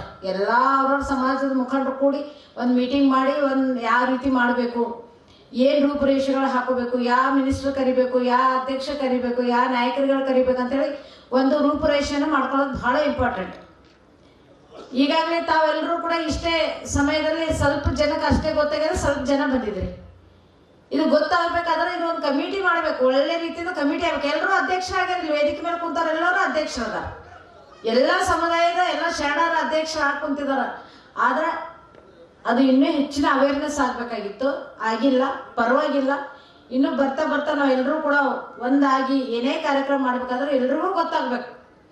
ನಾನು ಜಿಲ್ಲಾ ಆಡಳಿತ ಕಡೆಯಿಂದ ಹೆಂಗಿದ್ರು ನಾವು ಒಂದು ಗ್ಯಾರಂಟಿ ಅಧ್ಯಕ್ಷರು ಮತ್ತು ಸರ್ಕಾರದಲ್ಲಿ ಇರುವಂಥ ವ್ಯಕ್ತಿ ಅಂತ ಹೇಳಿ ನಮಗೂ ಕಾರ್ಡ್ ಕೊಡ್ತಾರೆ, ಕಾರ್ಡ್ನಲ್ಲಿ ಹೆಸರು ಇರ್ತದೆ, ಬರ್ತೀವಿ. ಆದ್ರೆ ನೀವು ಒಂದು ಸಮಾಜದ ಮುಖಂಡರು ಅಂತೇಳಿ ಕರೆಸಿ ಏನಾದರೂ ಒಂದು ಕಾರ್ಯಕ್ರಮ ಮಾಡಬೇಕಾದ್ರೆ ಯಾವ ರೀತಿ ಮಾಡಬೇಕು, ಯಾವ ರೀತಿ ಹೆಣ್ಮಕ್ಳನ್ನು ಕರೆಸ್ಬೇಕು, ಯಾವ ರೀತಿ ವಾರ್ಡ್ನಲ್ಲಿ ಹೋಗ್ಬೇಕು, ಯಾವ ರೀತಿ ಏರಿಯಾದಲ್ಲಿ ಹೋಗ್ಬೇಕು, ಅಲ್ಲಿ ಯಾವ ಹೆಣ್ಮಕ್ಳಿಗೆ ಹೇಳಿದ್ರೆ ಎಷ್ಟು ಜನ ಹೆಣ್ಮಕ್ಳು ಕೂಡಿ ಬರ್ತಾರ, ಇದು ಯಾಕೆ ಮಾಡ್ತಾ ಇದ್ದೀವಿ ಇದು ಕಾರ್ಯಕ್ರಮ. ನಾವು ಸ್ವಾಭಿಮಾನದಿಂದ ಮಾಡ್ತಕ್ಕಂಥ ಕಾರ್ಯಕ್ರಮ ಯಾವತ್ತೂ ಕೂಡ ನಾವು ಸ್ವಾಭಿಮಾನದಿಂದ ಬರ್ಬೇಕಾದ್ರೆ ನಾವೆಲ್ಲರೂ ಕೂಡ ಒಗ್ಗಟ್ಟಾಗಿ ಕೆಲಸ ಮಾಡಿದಾಗ ಮಾತ್ರ ಒಂದು ಫಂಕ್ಷನ್ ಸಕ್ಸಸ್ಫುಲ್ ಆಗ್ಲಿಕ್ಕೆ ಸಾಧ್ಯ ಆಗ್ತದೆ. ಈಗ ಶಂಕರ್ ಕೋಡ್ರ ಅಣ್ಣವರು ಬಹಳ ಹಿರಿಯರು, ಅವ್ರಿಗೆ ನಾವೇನು ಹೇಳೋದಿಲ್ಲ, ಅವರು ಕ್ಲಾರಿಫಿಕೇಶನ್ ಕೊಟ್ಟರು ಯಾವ ರೀತಿ ಆಗಿದೆ ಅಂತೇಳಿ. ದಯಮಾಡಿ ಬರ್ತಕ್ಕಂಥ ದಿನಮಾನಗಳಲ್ಲಿ ಯಾವುದೇ ಕಾರ್ಯಕ್ರಮ ಮಾಡಿದ್ರು ಕೂಡ ನಮ್ಮ ಸ್ವ ಇಚ್ಛೆಯಿಂದ ನಮ್ಮ ಸ್ವಾಭಿಮಾನದಿಂದ ಬರ್ತಕ್ಕಂಥ ಕೆಲಸ ಆಗ್ಬೇಕಾಗ್ತದ. ಎಷ್ಟೇ ತಾವು ಕೂಡ ಈಗ ಎಲ್ಲರೂ ಹೇಳಿದ್ರು ಯಾಕೆ ವೇದಿಕೆ ಯಾರು ಜನ ಬಂದಿಲ್ಲ ಅಂತೇಳಿ. ನೀವೇ ಒಂದು 10 ಜನ ಕರ್ಕೊಂಡು ಬಂದ್ರೆ ಎಷ್ಟೋ ಜನ ಆಗ್ತಿತ್ತು. ಅಕ್ಕಪಕ್ಕದಲ್ಲಿ ಇರ್ಲಿ ಅಥವಾ ನಿಮ್ಮ ರಿಲೇಟಿವ್ಸ್ ಅಲ್ಲಿ ಆಗಿರ್ಲಿ ಅಥವಾ ನಿಮ್ಮ ಫ್ರೆಂಡ್ಸ್ ಸರ್ಕಲ್ ಅಲ್ಲಿ ಆಗಿರ್ಲಿ, ನಮ್ಮ ಒಂದು ಕಾರ್ಯಕ್ರಮ ಮಾಡ್ತಾ ಇದ್ದಾರೆ ಬರ್ರಿ ಅಂತ ಹೇಳಿ ಯಾವಾಗಲೂ ನಾವು ಹೊರಗೆ ಕುಂತ ಒಂದು 10 ಜನ ಹೆಣ್ಮಕ್ಳು ಮಾತಾಡ್ತೀವಿ, ಬೇರೆ ವಿಷಯದಲ್ಲೇ ಮಾತಾಡ್ತೀವಿ. ಆದ್ರೆ ಇಂಥ ವಿಷಯದಲ್ಲಂತೂ ಯಾರು ಮಾತಾಡಂಗಿಲ್ಲ, ನನಗೆ ಹಿಡ್ಕೊಂಡೇ ಮಾತಾಡ್ತೀವಿ. ನಾವು 6 ಗಂಟೆ ಆದ್ರೂ ಹೊರಗೆ ಕುಂತು ಬಿಡ್ತೀವಿ, ನಮ್ಮ ಅಕ್ಕಪಕ್ಕದವ್ರು ಎಲ್ಲರೂ ಬಂದು ಕೊಡ್ತಾರೆ. ಒಂದು 10 ಜನ ಹೆಣ್ಮಕ್ಳು, ಒಂದು 5 ಜನ ಹೆಣ್ಮಕ್ಳು ಕಲಿತೀವಿ. ಇಲ್ಲ ನಾಳೆ ನನ್ನ ಕಾರ್ಯಕ್ರಮದ ಈ ಕಾರ್ಯಕ್ರಮದಲ್ಲಿ ಹೋಗಂಬರ್ರಿ, ಮನ್ಸು ಬರಂಗಿಲ್ಲ, ನಾವು ಅದು ಆಚಾರ ವಿಚಾರಗಳನ್ನು ತಿಳ್ಕೊಳ್ಳೋಣ. ಯಾಕೆ ಕಾರ್ಯಕ್ರಮ ಮಾಡ್ತಾ ಇದ್ದಾರೆ, ಇವ್ರು ಏನ್ ಮಾಡಿ ಹೋಗ್ಯಾರ, ನಮಗ ಯಾರು ಏನೇನ್ ಮಾಡ್ಯಾರ ಅನ್ನೋದು ನಮಗೂ ಗೊತ್ತಿಲ್ಲ. ಈಗ ತಾಯಿಯವ್ರು ಮಾತಾಡಿದ್ಮೇಲೆ ನನಗೆ ಅನಿಸ್ತಾ ಇತ್ತು ನಿಜವಾಗ್ಲೂ ಇನ್ನೂ ಅವರೇ ಹೆಚ್ಚಿಗೆ ಮಾತಾಡ್ಬೇಕು. ಯಾಕಂದ್ರೆ ಅವ್ರು ಹೇಳೋದು ಜ್ಞಾನ ನಮಗೆ ಬರ್ತದೆ. ನಾವು ಬರೀ ಪೊಲಿಟಿಷಿಯನ್ ಆಗಿ ನಾವು ಏನೋ ಒಂದು ಎರಡು ಮಾತಾಡ್ತೀವಿ, ನಡೆದೋಗ್ತೀವಿ. ಈಗ ಶಾಸಕರು ಬಂದ್ರು ಅವ್ರದೇ ಆದಂಥ ಭಾಷಣ ಮಾಡಿದ್ರು ಹೋದ್ರು. ಆದ್ರೆ ಇವ್ರು ಮಾತಾಡೋದ್ರಿಂದ ನಮಗೆ ಏನು ಅನಿಸ್ತದೆ, ಅವ್ರು ಏನೇನು ಕಾಯಕ ಮಾಡಿದ್ರು, ಏನು ಕೆಲಸ ಮಾಡಿದ್ರು. ಶರಣರು ಈಗ ಏನು ಅನ್ನ ಊಟ ಮಾಡ್ಬೇಕಾದ್ರೆ ಅವರು ಕರೆದ್ರು, ತಾಯಿ ಕರೆದ್ರು, ಆದ್ರೆ ಅವ್ರು ಮುಂದಕ್ಕೆ ಹೋದ್ರು ಬಸವಣ್ಣವ್ರು, ಆಮೇಲೆ ಅನ್ನನೇ ಸಿಗ್ಲಿಲ್ಲ ಅವ್ರಿಗೆ. ಇದೆಲ್ಲ ನಮ್ಗೇನು ಗೊತ್ತಿತ್ತ, ನಾವೇನು ಓದಿಲ್ಲ. ನಾವು ನ್ಯಾಚುರಲ್ ಆಗಿ ನಮ್ಗೆ ಎಷ್ಟು ಅನುಭವ ಇರ್ತದೆ ಅಷ್ಟು ಮಾತಾಡ್ತೀವಿ. ಪೂರ ಡೀಪ್ ಆಗಿ ಮಾತಾಡಿ ಏನು ಹೇಳ್ತಾರಲ್ಲ ಅಂಥವ್ರ ಜ್ಞಾನಗಳನ್ನ ನಾವು ಬೆಳೆಸ್ಕೋಬೇಕು, ನಾವು ಉಳಿಸ್ಕೋಬೇಕು, ನಾವು ಕೇಳಬೇಕು, ಮತ್ತೊಬ್ಬರನ್ನ ತಿಳಿಸ್ಬೇಕು, ಮತ್ತೊಬ್ಬರನ್ನ ಕರೆತಾರ ಕೆಲಸನೂ ಮಾಡ್ಬೇಕು. ಈಗೇನು ಯಾರು ಹೆಣ್ಮಕ್ಳು ಸುಮ್ ಕೊಡ್ತಾ ಇಲ್ಲ, ಎಲ್ಲರ ಹೆಣ್ಮಕ್ಳಿಗೆ ಅವೇರ್ನೆಸ್ ಬಂದದ, ಎಲ್ಲರ ಹೆಣ್ಮಕ್ಳು ಸ್ವ ಇಚ್ಛೆದಿಂದ ಎಲ್ಲರೂ ಧೈರ್ಯ ಇದೆ, ಎಲ್ಲರೂ ತಮ್ಮ ಕಾಲ ಮೇಲೆ ತಾವು ನಿಂತ್ಕೊಳ್ತಾ ಇದ್ದಾರೆ. ತಾವು ಕೂಡ ತಮ್ಮ ಆಜು ಪಕ್ಕದವ್ರು ಯಾರೇ ಇರ್ಲಿ ಅವ್ರಂತ ಕರೆದಿ ನಮ್ಮ ಕಾರ್ಯಕ್ರಮದಾಗ ನೀವು ಅವ್ರ ಕಾರ್ಯಕ್ರಮದಾಗ ನೀವು ಹೋಗ್ರಿ, ಮತ್ತೊಬ್ಬ ಕಾರ್ಯಕ್ರಮ ಇದ್ದಾಗ ಹೋಗ್ರಿ. ನಾಲೆಜ್ ಬರ್ತದೆ ನಿಮ್ಗೆ. ಎಲ್ಲೇ ಹೋದ್ರು ಕೂಡ ಒಂದು ಕಾರ್ಯಕ್ರಮಗಳನ್ನ ಅಟೆಂಡ್ ಆದ್ರೆ ನಾಲೆಜ್ ಬರ್ತದೆ ಅಂತ ಹೇಳೋದು ಒಂದೇ ಉದ್ದೇಶ.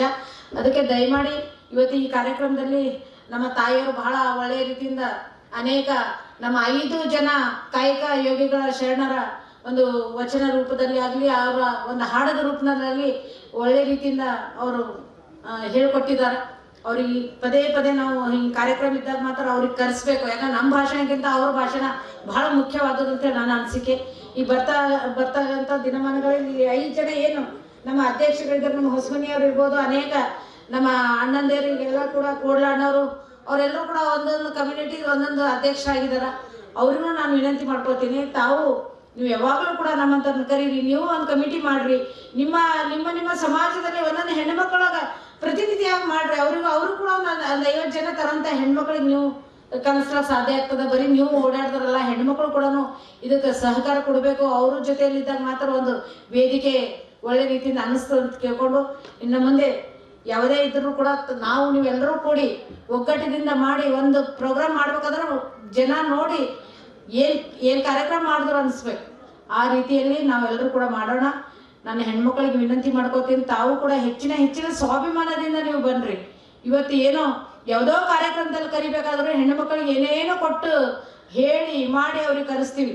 ಬರ್ರಿ ಇವತ್ತು ಜಯಂತಿ ಅದ, ಅದು ಜಯಂತಿ ಅದ, ಇದು ಅದ, ಅದು ಅದ ಅಂತೇಳಿ ಏನೋ ಹೆಣ್ಮಕ್ಳಿಗೆ ಒಂದು ಆಮಿಷ ಓಡಿಸಿ ಕರ್ತಕ್ಕಂಥ ಕೆಲಸ ಆಗಬಾರ್ದು. ನಮ್ಮ ಸಮಾಜ, ನಮ್ಮ ಮುಖಂಡರು, ನಮ್ಮ ಶರಣರ ಜಯಂತಿ ಮಾಡ್ತಾ ಇದ್ದಾರೆ, ನಾವು ಹೆಮ್ಮೆಯಿಂದ ಹೋಗೋಣ ಅಂತೇಳಿ ನೀವು ಹೊರಗಡೆ ಬರ್ಬೇಕು ಅನ್ನೋದೇ ನನ್ನ ಉದ್ದೇಶ. ಎಲ್ಲ ಹೆಣ್ಮಕ್ಳು ಕೂಡ ಜಾಗೃತರಾಗಬೇಕು. ಇನ್ನು ಮುಂದೆ ಯಾವುದೇ ಕಾರ್ಯಕ್ರಮ ಇದ್ದಾಗ ಹೆಣ್ಮಕ್ಳು ಇದ್ದಷ್ಟು ಶೋಭೆ ಯಾರಿಗೂ ಬರಲ್ಲ, ಆ ಶೋಭೆನೇ ಬೇರೆ ಬರ್ತದೆ. ಹೆಣ್ಮಕ್ಳು ಎಷ್ಟು ಇರ್ತಾರ ಅಷ್ಟೊಂದು ಶೋಭೆ ಬೇರೆ ಬರ್ತದೆ. ನೀವು 10 ಜನ ಹೆಣ್ಮಕ್ಳು ಗಂಡಸ್ ಮುಖದಲ್ಲಿ ಒಂದು 5 ಜನ ಹೆಣ್ಮಕ್ಳು ಇರೋದೇ ಬೇರೆ. ಅದಕ್ಕೆ ಹೆಣ್ಮಕ್ಳಿಗೆ ನಾನು ವಿನಂತಿ ಮಾಡ್ಕೋತೀನಿ, ಮುಂದೆ ಬರ್ತಕ್ಕಂಥ ದಿನದಲ್ಲಿ ತಾವು ಕೂಡ ತಮ್ಮ ಏರಿಯಾದಲ್ಲಿ ನೀವು ಬಂದಾಗ ಸಲಹೆ ಸೂಚನೆಗಳು ಕೊಡ್ರಿ, ನೀವು ಅಧ್ಯಕ್ಷ ಆಗ್ರಿ ಅಂತ. 5 ಜನ ಶರಣರು ಇವತ್ತು ನಾವು ಆಯ್ಕೆ ಮಾಡಿಕೊಂಡಿದ್ದೀವಿ. ಜಿಲ್ಲಾಡಳಿತ, ಕನ್ನಡ ಮತ್ತು ಸಂಸ್ಕೃತಿ ಇಲಾಖೆ, ಮಹಾನಗರ ಪಾಲಿಕೆ ಮತ್ತು ಜಿಲ್ಲಾ ಪಂಚಾಯತ್ ಕಲಬುರಗಿ ವತಿಯಿಂದ ಇವರ ಸಂಯುಕ್ತ ಆಶ್ರಯದ ವತಿಯಿಂದ ಕಾಯಕ ಶರಣರ ಜಯಂತಿಯ ತಮಗೆಲ್ಲರಿಗೂ ಶುಭಾಶಯಗಳನ್ನು ಕೋರುತ್ತಾ, ಶರಣರಾಗಿರುವಂತಹ ಮಾದಾರ ಚೆನ್ನಯ್ಯ, ಶರಣರಾಗಿರುವಂಥ ಮಾದಾರ ಧೂಳಯ್ಯ, ಶರಣರಾದ ಡೋಹರ ಕಕ್ಕಯ್ಯ ತಂದೆಯವರು, ಹಾಗೆ ಶರಣರಾದ ಸಮಗರ ಹರಳಯ್ಯ ತಂದೆಯವರು, ಶರಣರಾಗಿರುವಂಥ ಉರಿಲಿಂಗ ಪೆದ್ದಿ ಶರಣರ ಕಾಯಕ ಶರಣರ ಜಯಂತಿಯ ವೇದಿಕೆ ಮೇಲೆ ಇರುವಂಥ ತಮ್ಮೆಲ್ಲರೂ ಅಚ್ಚುಮೆಚ್ಚಿನ ಶಾಸಕರಾಗಿ ನಿರ್ಗಮನವಾಗಿರುವಂಥ ಸನ್ಮಾನ್ಯ ಅಲ್ಲಂಪ್ರಭು ಪಾಟೀಲ್ ಅವರಿಗೆ ಪರೋಕ್ಷವಾಗಿ ಶರಣಾರ್ಥಿಯನ್ನು ಸಲ್ಲಿಸುತ್ತಾ, ವೇದಿಕೆ ಮೇಲೆ ಚಂದ್ರಿಕಾ ಪರಮೇಶ್ವರ ಶರಣಿ ಅವರಿದ್ದಾರೆ, ಅವರಿಗೆ ಅನಂತ ಶರಣುಗಳನ್ನು ಸಲ್ಲಿಸುತ್ತಾ, ಹಾಗೆ ಶ್ರೀಮತಿ ವರ್ಷಾ ರಾಜೀವ್ ಜಾನೆ ಅವರಿದ್ದಾರೆ, ಅವರಿಗೆ ಅನಂತ ಶರಣುಗಳನ್ನು ಸಲ್ಲಿಸುತ್ತಾ, ಹಾಗೆ ಶಿವಪ್ರಭು ಹಿರೇಮಠ್ ಸರ್ ಇದ್ದಾರೆ, ಅವರಿಗೆ ಅನಂತ ಶರಣಾರ್ಥಿಯನ್ನು ಸಲ್ಲಿಸುತ್ತಾ, ನಮ್ಮ ಕಾಯಕ ಶರಣರ ಒಂದು ಉಪಸ್ಥಿತಿಯನ್ನು 12ನೇ ಶತಮಾನ ಶರಣರನ್ನೇ ಇಲ್ಲಿ ತಂದು ಕೂಡಿಸ್ಲಿಕ್ಕಂತೂ ನಮಗೆ ಆಗೋದಿಲ್ಲ. ಅವರೆಲ್ಲರ ಉಪಸ್ಥಿತಿಯ ಮುಖಾಂತರವಾಗಿ ಹಿರಿಯರಾಗಿರುವಂಥವರು, ನಮ್ಮವರೇ ಆಗಿರುವಂಥ ಶರಣ ಶಂಕರ ಕೋಡ್ಲ ಅಪ್ಪನವರಿದ್ದಾರೆ, ಅವರಿಗೆ ಅನಂತ ಶರಣಾರ್ಥಿಯನ್ನು ಸಲ್ಲಿಸುತ್ತಾ, ಹಾಗೆ ಶರಣರಾಗಿರುವಂಥ ರುದ್ರಪ್ಪ ಹೊಳಕುಂದ ಅಣ್ಣನವರಿದ್ದಾರೆ, ಅವರಿಗೆ ಅನಂತ ಶರಣುಗಳನ್ನು ಸಲ್ಲಿಸುತ್ತಾ, ಹಾಗೆ ಶರಣರಾದಂಥ ಕಾಶಿರಾಯಿ ನಂದೂರ್ಕರ್ ಇವರಿಗೆ ಅನಂತ ಶರಣಾರ್ಥಿಯನ್ನು ಸಲ್ಲಿಸುತ್ತಾ, ನಮ್ಮವರೇ ಇನ್ನೋರ್ವರಾಗಿರುವಂತಹ ಡೋಹರ ಕಕ್ಕಯ್ಯ ಸಮಾಜದ ಸೈಬಣ್ಣ ಹೋಳ್ಕರ್ ತಂದೆಯವರಿದ್ದಾರೆ, ಅವರಿಗೆ ಅನಂತ ಶರಣಾರ್ಥಿಯನ್ನು ಸಲ್ಲಿಸುತ್ತಾ, ಹಾಗೆ ಮಾದರ ಧೂಳಯ್ಯ ಸಮಾಜದ ಅಧ್ಯಕ್ಷರಾಗಿರುವಂತಹ ಶರಣ ರಮೇಶ್ ಹೊಸಮನಿ ಅಣ್ಣನವರಿಗೆ ಅನಂತ ಶರಣಾರ್ಥಿಗಳು. ಹಾಗೆ ನಮ್ಮೆಲ್ಲರಿಗೂ ಈ ಮತ್ತು ಕನ್ನಡ ಮತ್ತು ಸಂಸ್ಕೃತಿ ಇಲಾಖೆ ವತಿಯಿಂದ ಕಾರ್ಯಕ್ರಮವನ್ನು ಪ್ರತಿ ವರ್ಷದಂತೆ ಈ ವರ್ಷ ಆಯೋಜನೆ ಮಾಡಿರುವಂತಹ ಜಗದೀಶ್ವರಿ ಅಂದ್ರೆ ಉಪನಿರ್ದೇಶಕರು, ಕನ್ನಡ ಸಂಸ್ಕೃತಿ ಇಲಾಖೆ ಕಲಬುರಗಿ. ವಯಸ್ಸಿನಲ್ಲಿ ಚಿಕ್ಕವರಿದ್ದಾರೆ, ಮೂರ್ತಿ ಮಾತ್ರ ತುಂಬಾ ದೊಡ್ಡದಿದೆ, ಅದಕ್ಕೆ ಜಗದೀಶ್ವರಿ ಅಕ್ಕನವರಿಗೆ ಅನಂತ ಶರಣಾರ್ಥಿಯನ್ನು ಸಲ್ಲಿಸುತ್ತಾ, ಶರಣಬಂಧುಗಳೇ, ಎದುರುಗಡೆ ಇರುವಂತಹ ನೀವ್ಯಾರು ಇಲ್ಲ ಅಂತಂದ್ರೆ ನಾವೇನು ಮಾತಾಡ್ಲಿಕ್ಕಾಗಲ್ಲ. 12ನೇ ಶತಮಾನದಲ್ಲಿ ಶರಣರು ಕಟ್ಟಿದ್ದು ಸಮಾಜ, ಎಲ್ಲೆಲ್ಲೋ ಚೆದರು ಹೋಗಿರುವಂತ ಸಮಾಜವನ್ನ ಒಂದು ಆಲದ ಮರದ ಕೆಳಗೆ ಆಶ್ರಯ, ಅಂದ್ರೆ ಆಲದ ಮರ ಅಂದ್ರೆ ಯಾವುದು ಅಂದ್ರೆ ಅನುಭವ ಮಂಟಪ. ಅನುಭವ ಮಂಟಪದಲ್ಲಿ ಎಲ್ಲಾ ಶರಣರಿಗೆ ಆಶ್ರಯವನ್ನ ಕೊಟ್ಟಂತವರು ಬಸವಾದಿ ಪ್ರಮಾತರು. ಅದಕ್ಕೆ ಇಲ್ಲಿ 12ನೇ ಶತಮಾನಕ್ಕಿಂತ ಪೂರ್ವದಲ್ಲಿ all roads goes to Basava Kalyana. ಯಾರು ಹಜ್ ಯಾತ್ರೆಗೆ ಹೋಗ್ತಿದ್ರು, ಯಾರು ಮತ್ತೊಂದು ಕ್ಷೇತ್ರಕ್ಕೆ ಹೋಗ್ತಿದ್ರು, 12ನೇ ಶತಮಾನದಲ್ಲಿ ಮಾತ್ರ ಇಡೀ ಸಮಾಜದ ಎಲ್ಲರೂ ಹೆಣ್ಣು ಗಂಡು ಅನ್ನುವಂಥ ತಾರತಮ್ಯ ಇಲ್ಲದೆ ಆಲ್ ರೋಡ್ಸ್ ಗೋಸ್ ಟು ಬಸವ ಕಲ್ಯಾಣಕ್ಕೆ ಹೋಗ್ತಿದ್ರು. ಹೀಗಾಗಿ ಮೊದಲನೇದಾಗಿ ನಮ್ಮ ಮಾದಾರ ಚೆನ್ನಯ್ಯ ಅನ್ನುವಂಥ ಶರಣರು ಮಹಾನುಭಾವ ಅಂತ ಕರಿತೀವಿ ಅವರಿಗೆ. ಎಲ್ಲ ಶರಣರ ಬಗ್ಗೆ 5-5 ನಿಮಿಷ ಮಾತಾಡ ಅಂತ ಹೇಳ್ಯಾರ. ಇವ್ರ ಬಗ್ಗೆ 1 ತಾಸು ಮಾತಾಡಿದ್ರು ಕಮ್ಮಿನೇ. 5 ಜನ ಶರಣರ ಬಗ್ಗೆ 1 ತಾಸು ಮಾತಾಡಿದ್ರೆ 5 ತಾಸು ಆಗ್ತದ. ಯಾಕಂದ್ರೆ ಇಲ್ಲೆಲ್ಲ ವೇದಿಕೆ ಮೇಲೆ ಇರುವಂತಹ ಆ ಶರಣರ ಜೀವನ ಏನು, ತಮಗೇನು ಅಂತ ತಮ್ಗೆಲ್ಲರಿಗೂ ಗೊತ್ತದ. ಇಲ್ಲಿ ಎದುರುಗಡೆ ಇರುವಂತಹ ನನ್ನ ತಾಯಿ ಬಳಗವೇ, ಶರಣ ಬಳಗವೇ, ನಿಮ್ಮೆಲ್ಲರಿಗೂ ಅನಂತ ಶರಣಾರ್ಥಿಯನ್ನು ಸಲ್ಲಿಸುತ್ತಾ, ಮಹಾನುಭಾವ ಮಾದಾರ ಚೆನ್ನಯ್ಯ ಅನ್ನುವಂಥ ಶರಣರು ಆಗಿ ಹೋಗಿದ್ದಾರೆ. ಚೆನ್ನಯ್ಯ ನೋಡಿದ್ದು ಏನ್ ನೋಡಿದ್ರು ಅಂದ್ರೆ ಎದುರುಗಡೆ ಇರುವಂತ ಲಿಂಗದ ದೃಷ್ಟಿಯಿಂದ ನೋಡಿದ್ರು. ಚೆನ್ನಯ್ಯನವರು ಕೇಳಿದ್ದು ಏನ್ ಕೇಳಿದ್ರು ಅಂದ್ರೆ ಪ್ರಸಾದ ಲಿಂಗದ ಮುಖಾಂತರ ಅನುಭವ ಮಟ್ಟದಲ್ಲಿರುವಂತ ವಚನಗಳನ್ನ ಕೇಳಿದ್ರು. ಮತ್ತೆ ಸ್ಪರ್ಶಿಸಿದ್ದು ಏನಂದ್ರೆ ಅವರು ಕಾಯುವ ಲಿಂಗವಾಗಿ ಜಂಗಮ ಲಿಂಗ ಆಗಿತ್ತು. ಈ ಚರ್ಮ ಯಾರ್ದು? ಮಾದಾರ ಚೆನ್ನಯ್ಯ ಅನ್ನುವಂತ ಶರಣರ ಚರ್ಮ ಜಂಗಮ ಲಿಂಗವಾಗಿತ್ತು. ನೆನೆದಿದ್ದು ಏನು ನೆನೀತಿದ್ರು ಅಂತರಂಗದಲ್ಲಿ? ಮಹಾಲಿಂಗವನ್ನ, ಸುಪ್ರೀಂ ಪವರ್ ಅಂತ ಕರಿತೀವಿ, ಎಟರ್ನಲ್ ಟ್ರುತ್ ಅಂತ ಕರಿತೀವಿ, ಬಿಗ್ ಬ್ಯಾಂಗ್ ಥಿಯರಿ ಅಂತ ಕರಿತೀವಿ. ಇಡೀ ಶರೀರವೇ ಲಿಂಗಮಯ ಆಗಿತ್ತು. ಶರಣಸತಿ ಲಿಂಗವೇ ಪತಿ ಅನ್ನುವಂತ ಭಾವನೆಯಿಂದ ಜೀವನವನ್ನ ಮಾಡಿದ್ರು. ಮತ್ತೆ ಇವರ ಕಾಯಕ ಏನಿತ್ತು? ಹುಲ್ಲಿನ ಹೊರೆಯನ್ನ, ಚೋಳರಾಜನ ಆಸ್ಥಾನಕ್ಕೆ ಕುದುರೆಗಳಿಗೆ ಹುಲ್ಲಿನ ಹೊರೆಯನ್ನ ತಂದು ಹಾಕ್ತಿದ್ರು. ಹುಲ್ಲು ಕೊಯ್ಬೇಕಾದ್ರೆ ಹೆಂಗ ಕೊಯ್ತಿದ್ರು? ಹಸಿರು ಹುಲ್ಲನ್ನು ನೋಡಿ ಮನಸ್ಸು ಆನಂದ ಲೀನ ಆಗ್ತಿತ್ತು, ಲಿಂಗಾನಂದ ಸಂತೃಪ್ತಿಯಿಂದ. ಯಾಕಂದ್ರೆ ಈ ಮಾದಾರ ಚೆನ್ನಯ್ಯ ಶರಣರ ಕಾಯವೇ ಲಿಂಗಮಯ ಆಗಿರುವುದರಿಂದ ಅವರು ಹುಲ್ಲು ಕೊಯ್ಬೇಕಾದ್ರೆ ಶರೀರ ಭಾವದಿಂದ ಕೊಯ್ತಾ ಇರಲಿಲ್ಲ ಹುಲ್ಲನ್ನ, ಲಿಂಗ ಭಾವನೆಯಿಂದ ಹುಲ್ಲನ್ನು ಕೊಯ್ತಿದ್ರು. ಹುಲ್ಲು ಕೊಯ್ದು ಆ ಸೂಡನ್ನ ತಲೆ ಮೇಲೆ, ಹೊರೆ ಅಂತ ಕರಿತೀವಲ್ಲ ಕನ್ನಡ ಭಾಷೆಯಲ್ಲಿ, ಆ ಹೊರೆಯನ್ನ ತಲೆ ಮೇಲೆ ಇಟ್ಕೊಂಡು ಬರ್ಬೇಕಾದ್ರ ಲಿಂಗದ ನಡೆಯಿಂದ ಬರ್ತಿದ್ರು ರಾಜಬೀದಿಯಲ್ಲಿ. ಅವ್ರು ಬರ್ತಾ ಇದ್ರೆ ಹೆಂಗ ಕಾಣಿಸ್ತಿತ್ತು ಹೊರಗಿನ ಪ್ರಪಂಚದ ಜನರಿಗೆ ಅಂದ್ರೆ, ಯಾರು ಶರಣರಾಗಿದ್ರು ಮಹಾನುಭಾವ ಮಾದಾರ ಚೆನ್ನಯ್ಯ ಶರಣರು ಹೊಂಟಾರಪ್ಪ, ಅವ್ರಿಗೆ ಶರಣಾರ್ಥಿ ಸಲ್ಸೋಣ ಅಂತ ಎಲ್ಲರೂ ಸೈಡ್ ಅಂತಾರಲ್ಲ, ಸೈಡ್ ಸರಿತಿದ್ರು ಅವಾಗ. ಇನ್ನು ಹುಲ್ಲು ತಂದ ಹಾಕಿ ಮನೆಗೆ ಹೋಗ್ಬೇಕಾದ್ರೆ ಅವ್ರ ಪುಣ್ಯಾಂಗನೆ ಧರ್ಮಪತ್ನಿ ಕಾಯ್ತಿದ್ರು, ನಮ್ಮ ಶರಣರು ಯಾವಾಗ ಬರ್ತಾರ, ಯಾವಾಗ ಪ್ರಸಾದ ಮಾಡ್ತಾರ. ಯಾಕಂದ್ರೆ ಪತಿ ಕೈಗೊಂಡಿರುವತ್ತ ಕಾಯಕವನ್ನ ಶರಣ ಸತಿಯಾದಂಥವಳು ಹೆಂಡತಿ ಕೂಡ ಅವರಿಗೆ ಅನುಸರಣೀಯ ಆಗಬೇಕಲ್ಲ.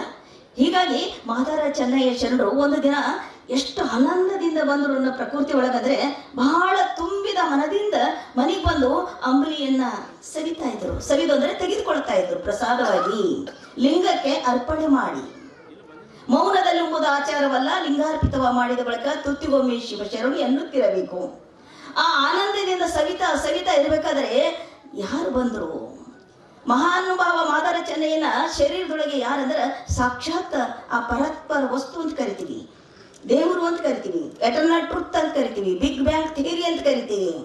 ಇಡೀ ಸಮಾಜಕ್ಕೆ ನೀವು ಹುಟ್ಟಕ್ಕೆ ಕಾರಣೀಕರ್ತವಾಗಿರುವಂತ ಒಂದು ಅಖಂಡ ದೈವಿ ಶಕ್ತಿ ಅಂತ ಕರಿತೀವಲ್ಲ, ಆ ದೈವಿ ಶಕ್ತಿ ಮಾದಾರ ಚೆನ್ನಯ್ಯನ ಶರೀರದ ಒಳಗಡೆ ಹೋಗಿ ಅಂಬಲಿಯನ್ನ ಮಹಾಪ್ರಸಾದವಾಗಿ ಸವಿದು ಬಿಟ್ರು. ಆಮೇಲೆ ಚೋಳ ರಾಜ ದೇವಸ್ಥಾನಕ್ಕೆ ಹೋಗ್ತಾರ, ಆ ಲಿಂಗಕ್ಕೆ ನೈವೇದ್ಯ ಮಾಡ್ತಾರ.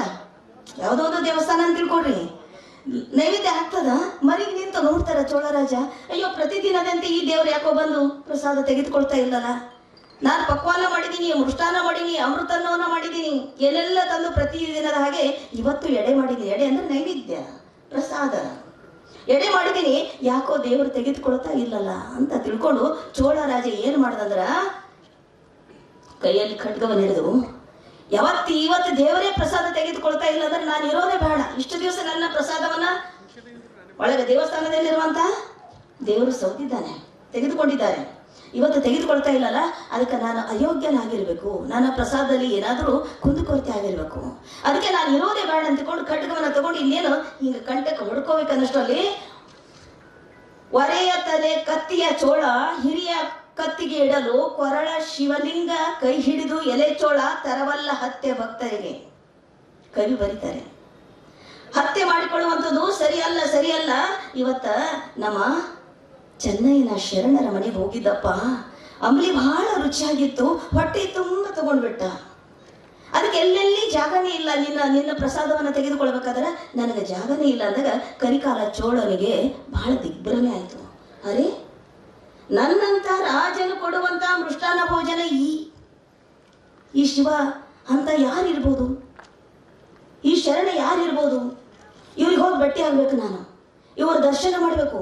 ನನ್ನ ಮನೆಯ ಪ್ರಸಾದನ ಬಿಟ್ಟು ಅಂತ ಒಬ್ಬ ಶರಣನ ಮನೆಯ ಪ್ರಸಾದವನ್ನು ತೆಗೆದುಕೊಂಡು ಬಂದಾರೆ ಈ ದೇವರು ಅಂದ್ರೆ ಅವ್ರಿಗೆ ನಿಜವಾಗ್ಲೂ ನಾನು ಅವ್ರಿಗೆ ನೋಡಲೇಬೇಕು, ಅವರ ದರ್ಶನ ಮಾಡಲೇಬೇಕು ಅಂತ ತಿಳ್ಕೊಂಡು ಅದಕ್ಕಿಲ್ಲಿ ಚೆನ್ನಯ್ಯನವರ ಮನೆಗೆ ಹುಡುಕಿ ಇಡೀ ರಾಜ ಪರಿವಾರದೊಂದಿಗೆ ಪೋಷಾಕಿನೊಂದಿಗೆ ನಡೀತಾ ಹುಡ್ಕೊಂಡು ನಮ್ಮ ಶರಣರ ಮನೆಗೆ ಬಂದಾಗ ನಮ್ಮ ಮಾದಾರ ಶರಣರು ನೋಡಿ ಏನಂತಾರಂದ್ರೆ, ನೀವು ಯಾಕೆ ಬಂದಿರಿಯಪ್ಪ, ನೀವು ರಾಜರು, ಕರೆ ಹೇಳಿದ್ರೆ ನಾನೇ ಬರ್ತಾ ಇದ್ದಲ್ಲ, ಯಾಕೆ ಬಂದ್ರಿ ಅಂದಾಗ, ಅಲ್ಲಪ್ಪ ನೀವು ಮಹಾನುಭಾವ ಮಾದಾರ ಶರಣರು, ನೀವು ಇಡೀ ನಮ್ಮ ಜಗತ್ತಿಗೆ ವಿಶ್ವವಿಖ್ಯಾತಿ ಆಗಿರುವಂತ ನಿಮ್ಮ ಜೀವನದಲ್ಲಿ ಒಂದು ಸತ್ತು ಪರೀಕ್ಷೆ ಆಗೋಗ್ಯದ.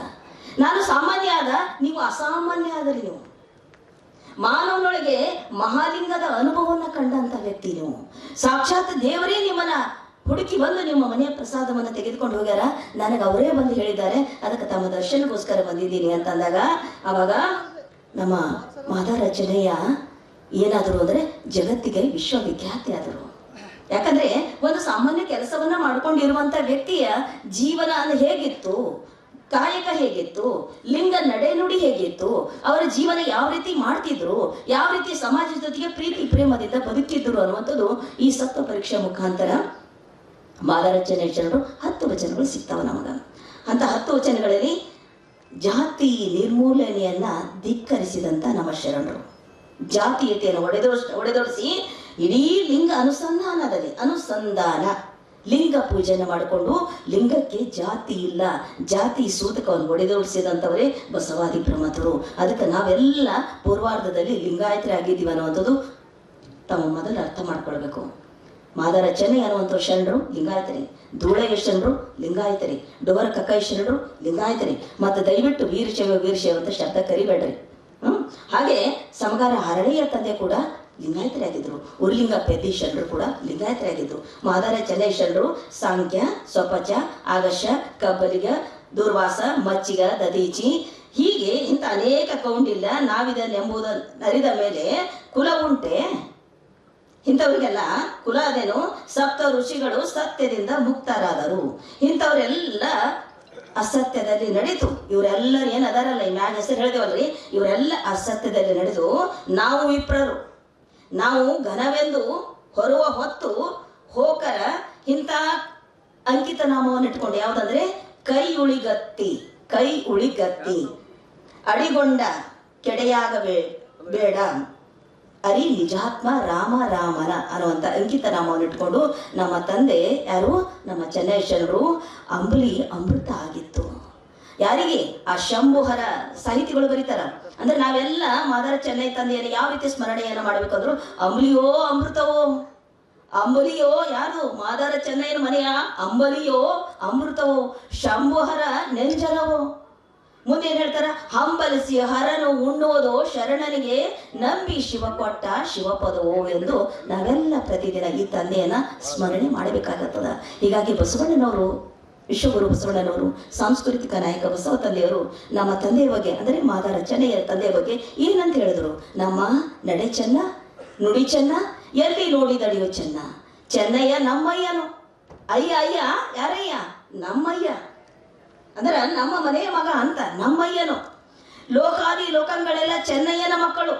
ಇಡೀ ಜಗತ್ತಿನಲ್ಲಿರುವಂತ ಇವ್ರೇನಿದ್ರಲ್ಲ ವಿಪ್ರರು ದೊಡ್ಡ ಜಾತಿಯವ್ರು ಏನಿದ್ರಲ್ಲ, ಚೆನ್ನೈನ ಅಂಬಲಿ ಸೌದಿದ್ದು ಲೋಕ ವಿಖ್ಯಾತಿ ಆದ್ಮೇಲೆ ಎಲ್ಲರೂ ವಿಪ್ರರೆಲ್ಲ ಚೆನ್ನೈನ ದರ್ಶನ ಕೊಂಡ್ರು. ಯಪ್ಪ ನಾವೆಲ್ಲ ಎಷ್ಟು ಪೂಜಾದಿಗಳು ಮಾಡ್ಕೊಂಡು ಬಂದೀವಿ, ಹೋಮ ಹವನ ಮಾಡ್ಕೊಂಡು ಬಂದೀವಿ, ಚಂಡಿ ಯಾಗಗಳು ಮಾಡ್ಕೊಂಡು ಬಂದೀವಿ, ಅದು ಇದು ಏನೆಲ್ಲ ಮಾಡ್ಕೊಂಡು ಬಂದೀವಿ, ಗೊಡ್ಡುಗಳು ಹೇಳ್ಕೋತ ಬಂದೀವಿ, ಕಲ್ಲು ಪೂಜೆ ಮಾಡ್ಕೋತ ಬಂದೀವಿ. ನಮ್ಗೆ ಯಾರಿಗೂ ದೇವ್ರು ಬಂದಿಲ್ಲ. ಆದರೆ ಚೆನ್ನೈನ ಮನೆ ಅಂಬಲಿ ಮಹಾಪ್ರಸಾದವನ್ನು ಸವಿದಿರುವಂತ ಆ ದೇವರೇ ಇವ್ರಿಗೆ ಒಲ್ದು ಬಿಟ್ಟನಂದ್ರ ಅದಕ್ಕೆ ಅವರೆಲ್ಲ ತಲೆಬಾಗಿದ್ರು. ಯಾರಿಗೆ? ನಮ್ಮ ಚೆನ್ನಯ್ಯ ತಂದೆಯವರಿಗೆ. ಚೆನ್ನಯ್ಯ ನನ್ನ ಅಯ್ಯ, ಮುತ್ತಯ್ಯ ನಮ್ಮ ಅಜ್ಜನ ಅಜ್ಜ ಅಂತ ಹೇಳ್ತಾರೆ. ಮುಂದೆ ನಮ್ಮ ಕೂಡಲ ಸಂಗನ ಮಹಾಮನೆಯ ಮಾದಾರ ಚೆನ್ನಯ್ಯ ಮಾರ್ಗದರ್ಶಿಯಾಗಿದ್ರು. ಎಲ್ಲರಿಗೂ ಮಾರ್ಗದರ್ಶನ ಮಾಡುವಂಥವ್ರು, ತಿಳುವಳಿಕೆಯನ್ನು ಕೊಡುವಂಥವ್ರು. ಇನ್ನು ಚನ್ನಬಸವಣ್ಣನವರು ಮಾದಾರ ಚೆನ್ನಯ್ಯ ತಂದೆ ಬಗ್ಗೆ ಒಂದು ಹೇಳ್ತಾರೆ. ಏನ್ ಹೇಳ್ತಾರೆ ಅಂದ್ರೆ, ಚೆನ್ನಯ್ಯನ ಪ್ರಸಾದ ಲಿಂಗಕ್ಕೆ ಓಗರವಾಯಿತು, ಲಿಂಗಕ್ಕ ನಿಜವಾಗ್ಲೂ ಎಡೆಯಾಗಿತ್ತು. ಲಿಂಗಕ್ಕೆ ನಿಜವಾದ ಪ್ರಸಾದ ರೂಪದಲ್ಲಿ ಎಡೆಯಾಗಿ ಆ ದೇವರೇ ಬಂದು ಸೌದು ಬಿಟ್ಟ. ಆ ದೇವರಂದ್ರೆ ಮತ್ತಾರು ಅಲ್ಲ, ಜಗತ್ ವಿಖ್ಯಾತಿ ಅಂತ ಕರಿತೀವಿ. ನಾವು, ನೀವು, ಕ್ರಿಮಿ, ಕೀಟ, ಹುಳು, ಹೂಪಡಿ, ಗಾಳಿ, ನೀರು, ಬೆಳಕು, ಅಗ್ನಿ, ಆಕಾಶ ಇವೆಲ್ಲಕ್ಕೂ ಹುಟ್ಟಲಿಕ್ಕೆ ಕಾರಣೀಕರ್ತ ಆಗಿರುವಂತ ಒಂದು ಅಖಂಡ ಶಕ್ತಿ ಅಂತ ಕರಿತೀವಿ. ಆ ಅಖಂಡ ಶಕ್ತಿಯೇ ದೇವರು. ಅದೇ ಬಿಗ್ ಬ್ಯಾಂಗ್ ಥಿಯರಿ, ಅದೇ ಎಟರ್ನಲ್ ಟ್ರೂತ್, ಅದೇ ನಮ್ಮ ಪರಸ್ಪರ ವಸ್ತು, ಅದು ನಾವು ಆಗುವ ಸಲುವಾಗಿ ಈ ಸಾಧನೆಯನ್ನ ಮಾಡಿದ್ದೆ ನಮ್ಮ ಮಾದಾರ ಚೆನ್ನಯ್ಯನವರು. ಅವರಲ್ಲಿ ಏನಿದೆಯೋ ಅದನ್ನೇ ಈ ತಂದೆ ಮಾಡಿ ಆ ಅನುಭವವನ್ನು ಅನುಭವಿಸಿದಂಥವರು ನಮ್ಮ ಶರಣರು. ಇನ್ನು ಮಾದಾರ ಧೂಳಯ್ಯ ತಂದೆಯವರು, ಶರಣ ಮಾದಾರ ಧೂಳಯ್ಯ ತಂದೆಯವರು 102 ವಚನಗಳನ್ನು ಬರೆದಿದ್ದಾರೆ. ನಮ್ಗೆ ಸಿಕ್ಕಿರುವಂಥದ್ದು ಬೇಕಾದಷ್ಟು ಬರ್ದಾರ. ಎಮ್ಮಯ್ಯ ಅಲ್ಲಯ್ಯ 29 ಕೋಟಿ ಹಾಡಿ ಹರಿಸಿದ್ದೇನಯ್ಯ ಅಂತ ಬರ್ತದ. ಮಡಿವಾಳ ಮಾಚಿ ತಂದೆ 3300 ವಚನಗಳು ಅಂತ ಬರ್ತಾವ. ಹೀಗೆ ನಮ್ಮ ಶರಣ ಮಾದಾರ ಧೂಳಯ್ಯ ತಂದೆಯವರು ಕೂಡ ನಮಗೆ ಸಿಕ್ಕಿರೋದು 102 ವಚನಗಳು ಸಿಗ್ತಾವ. ಧೂಳೇಶ್ವರ ಬಟ್ಟೆ ಸಾಕು ಅನ್ನುವಂಥ ಅಂಕಿತ ನಾಮವನ್ನು ಇಟ್ಟುಕೊಂಡು ಇವರು ಕೂಡ ವಚನದ ಅರ್ಥವನ್ನ ಎಷ್ಟು ಚಂದ ವಚನಗಳು ಬರೆದಾರಂದರೆ, ಇವರು ಕಾಯಕ, ಎಲ್ಲರೂ ಕಾಯಕ ಜೀವಿಗಳೇ. ಯಾಕೆ ಕಾಯಕ ಮಾಡ್ತಿದ್ರು 12ನೇ ಶತಮಾನದಲ್ಲಿ ಅಂದ್ರೆ ದಾಸೋಹ ಮಾಡಬೇಕಾಗಿದಲ್ಲ. ಎಲ್ಲರಿಗೂ ಲಿಂಗ ದೀಕ್ಷೆ ಆಗಿತ್ತು, ಎಲ್ಲರೂ ಅನುಭವ ಮಂಟಪದಲ್ಲಿ ಕೂತ್ಕೋತಿದ್ರು. ಮತ್ತೆ ಅನುಭವ ಮಂಟಪದಲ್ಲಿ ಕೂತ್ಕೊಂಡಾದ್ಮೇಲೆ 3 ಸಿದ್ಧಾಂತ ಇದ್ದವರಿಗೆ. ಅನುಭವ ಮಂಟಪದಲ್ಲಿ ಕೂಡ್ಕೋಬೇಕು, ಎಲ್ಲರ ಜೊತೆಗೆ ಮಿಂಗಲ್ ಆಗಿರ್ಬೇಕು, ಜೊತೆಗೆ ಲಿಂಗ ಪೂಜೆ ಬ್ರಾಹ್ಮಿ ಮುಹೂರ್ತದಲ್ಲಿ ಲಿಂಗ ಪೂಜೆ ಆಗ್ಬೇಕು, ಕಾಯಕ ಮಾಡಿಕೊಂಡು ತಂದು ಬಂದಿರುವಂತ ಹಣದಿಂದ ಪರಿಶುದ್ಧವಾಗಿರುವಂತ ಕಾಯಕ ನಮ್ಮ ಶರಣದು. ಲಂಚ ವಂಚನೆಗೆ ಕೈಯ ಚಾಚಿದವರಲ್ಲ, ಮೋಸ ವಂಚನೆ ಮಾಡಿದಂಥವ್ರಲ್ಲ, ಸುಳ್ಳು ಒಳ್ಳು ಹೇಳಿದಂಥವ್ರು ನಮ್ಮ ಶರಣರಲ್ಲ. ನಮ್ಮ ಶರಣರು ಇಡೀ ಶರೀರವೇ ಲಿಂಗಮಯವನ್ನು ಮಾಡಿಕೊಂಡು ಸತ್ಯ ಶುದ್ಧ ಕಾಯಕವನ್ನು ಮಾಡಿ. ಯಾಕೆ ಕಾಯಕ ಮಾಡಿದಾರೆ ಅಂದ್ರೆ ದಿನಕ್ಕೆ 1-2 ಶರಣರಿಗಾದ್ರೂ ಪ್ರಸಾದ ಮಾಡಿಸ್ಬೇಕು ಅನ್ನುವಂಥದ್ದು. ಪ್ರತಿದಿನ ಹೊತ್ತು ಮುಳುಗೋದ್ರೊಳಗಾಗಿ ಕಾಯಕ ಪರಿಪೂರ್ಣ ಆಗಬೇಕು. ಹೊತ್ತು ಮುಳುಗೋದ್ರಾಗಾಗಿ ಒಬ್ಬ ಭಿಕ್ಷುಕನ ರೂಪದಲ್ಲಿ ಆಗಿರ್ಬೋದು, ನಿಮ್ಮಂತ ಶರಣ ರೂಪದಲ್ಲಿ ಆಗಿರ್ಬೋದು, ನಮ್ಮಂತವ್ರ ರೂಪದಲ್ಲಿ ಆಗಿರ್ಬೋದು, ಇಲ್ಲಿ ವೇದಿಕೆ ಮೇಲೆ ಇರುವಂತ ಎಲ್ಲಾ ಶರಣರ ರೂಪದಲ್ಲಿ ಆಗಿರ್ಬೋದು. ಯಾರು ಅಪ್ಪ ಅಂತ ಬರ್ತಾರೋ ಮನೆ ಎದುರು ಹಾದು ಹೋಗ್ತಾರೋ, ಯಪ್ಪ ಶರಣರೇ ಬರ್ರಿ ನಮ್ಮ ಮನೆಗ ಮಹಾಪ್ರಸಾದದ. ಆ ಪ್ರಸಾದ ಲಿಂಗಕ್ಕೆ ಅರ್ಪಣೆ ಮಾಡಿ ತೆಗೆದುಕೊಂಡು ಹೋರಿ ಎತ್ತಿಕೊಂಡು ಎಲ್ಲಾ ಶರಣರು ಕೈ ಬೀಸಿ ಕರಿತಿದ್ರು. ಕೈ ಚಾಸ್ತಾ ಇರ್ಲಿಲ್ಲ ನಮ್ಮ ಶರಣರು ಸ್ವಯಂ. ಯಾಕಂದ್ರೆ ಸ್ವಾಭಿಮಾನದ ಬದುಕು ಕಟ್ಟಿ ಕೊಟ್ಟಂತವ್ರೆ ನಮ್ಮ ಶರಣರು. ಯಾರಿಗೂ ಕೈ ಚಾಚಿದವರಲ್ಲ, ಬೇಡುವಂತವ್ರಲ್ಲ, ಹಿಂದೆ ಇದಕ್ಕೆ ಎಲ್ಲ 12 ಶತಮಾನದಲ್ಲಿ ಕೊಡುವಂಥವ್ರು ಇದ್ದರೆ ಹೊರತು ಬೇಡುವಂಥವ್ರು ಯಾರು ಇದ್ದಿದ್ದಿಲ್ಲ. ಯಾಕಂದ್ರೆ ಎಲ್ಲರೂ ಕಾಯಕವನ್ನು ಮಾಡ್ತಿದ್ರಲ್ಲ, ಅದಕ್ಕೆ ನಮ್ಮ ಧೂಳೇಶ್ವರರ ಕಾಯಕ ಪಾದರಕ್ಷೆಯನ್ನು ಮಾಡುವುದು. ಒಂದು ಸಲ ಅವರು ಏನ್ ಹೇಳ್ತಾರೆ ಅಂದ್ರೆ, ಎಲ್ಲ ತನುವ ನಿರ್ಮಲವ ಮಾಡಿದನಯ್ಯ ಬಸವಣ್ಣನ ವಚನ ಹೇಳ್ತಾರೆ. ಯಾರ್ದ್ರಿ? ನಮ್ಮ ಮಾದಾರ ಧೂಳೇಶ್ವರರ ವಚನ ಏನದ? ಎಲ್ಲ ತನು ಅಂದ್ರೆ ಶರೀರ ನಿರ್ಮಲವ ಮಾಡಿದನಯ್ಯ ಬಸವಣ್ಣನು, ಎಲ್ಲ ಮನವ ನಿರ್ಮಲವ ಮಾಡಿದಯ್ಯ ಚನ್ನ ಬಸವಣ್ಣನು, ಎಲ್ಲ ಪ್ರಾಣವ ನಿರ್ಮಲವ ಮಾಡಿದನಯ್ಯ ಪ್ರಭುದೇವರು. ಇಂತೆನ್ನ ತನು ಮನ ಪ್ರಾಣವ ನಿರ್ಮಲವ ಮಾಡಿ ಎನ್ನೊಳಗೆ ಇಂಬಿಟ್ಟುಕೊಂಡ. ಎನ್ನೊಳಗೆ ತನು ಮನ ಅಂದ್ರೆ ಇಷ್ಟಲಿಂಗ, ಪ್ರಾಣಲಿಂಗ, ಭಾವಲಿಂಗ. ಈ ಶರೀರದೊಳಗೆ 3 ಲಿಂಗಗಳವ. ತೋರ್ಲಿಕ್ಕೆ ಕಾಣುವಂತಿದ್ದು ಈ ಸ್ಥೂಲ ಶರೀರ. ಈಗ ನಮ್ದು ನಿಮ್ದು ಶರೀರ ಒಬ್ರಿಗೊಬ್ರು ಕಾಣತ್ತದಲ್ಲ, ಇದು ಸ್ಥೂಲ ಶರೀರ. ಇದರೊಳಗೆ ಇನ್ನೊಂದು ಸೂಕ್ಷ್ಮ ಶರೀರ ಅದ, ಅದರೊಳಗೆ ಕಾರಣ ಶರೀರ ಅದ. ಈ 3 ಶರೀರಕ್ಕೆ 3 ಗೆರೆಯ ವಿಭೂತಿ ಧಾರಣೆಯನ್ನ ಮಾಡ್ತೀವಿ. ಸದಾ ನನ್ನ ಅರಿವಿನ ಹಾದಿಯಲ್ಲಿ ಮುನ್ನಡೆಸು ತಂದೆ ಅಂತ ತಿಳ್ಕೊಂಡು ಇಲ್ಲಿ ವಿಭೂತಿ ಒಂದು ಟಿಕ್ಕಿಯನ್ನು ಇಟ್ಕೋತೀವಿ. ಇದಕ್ಕೆ ಆಗ್ನೇಯ ಚಕ್ರ ಅಂತ ಕರಿತೀವಿ. ಸದಾ ನನ್ನನ್ನ ಸತ್ಯಶುದ್ಧ ಕಾಯಕದಲ್ಲಿ ತೊಡಗಿಸು, ಮತ್ತೆ ಸತ್ಯಶರಣ ಸಂಘದಲ್ಲಿ ಇರಿಸು, ಸದಾ ನನ್ನ ಅರಿವಿನ ಹಾದಿಯಲ್ಲಿ ಮುನ್ನಡೆಸು ತಂದೆ, ಜಾಗೃತವಾಗಿರಿಸು.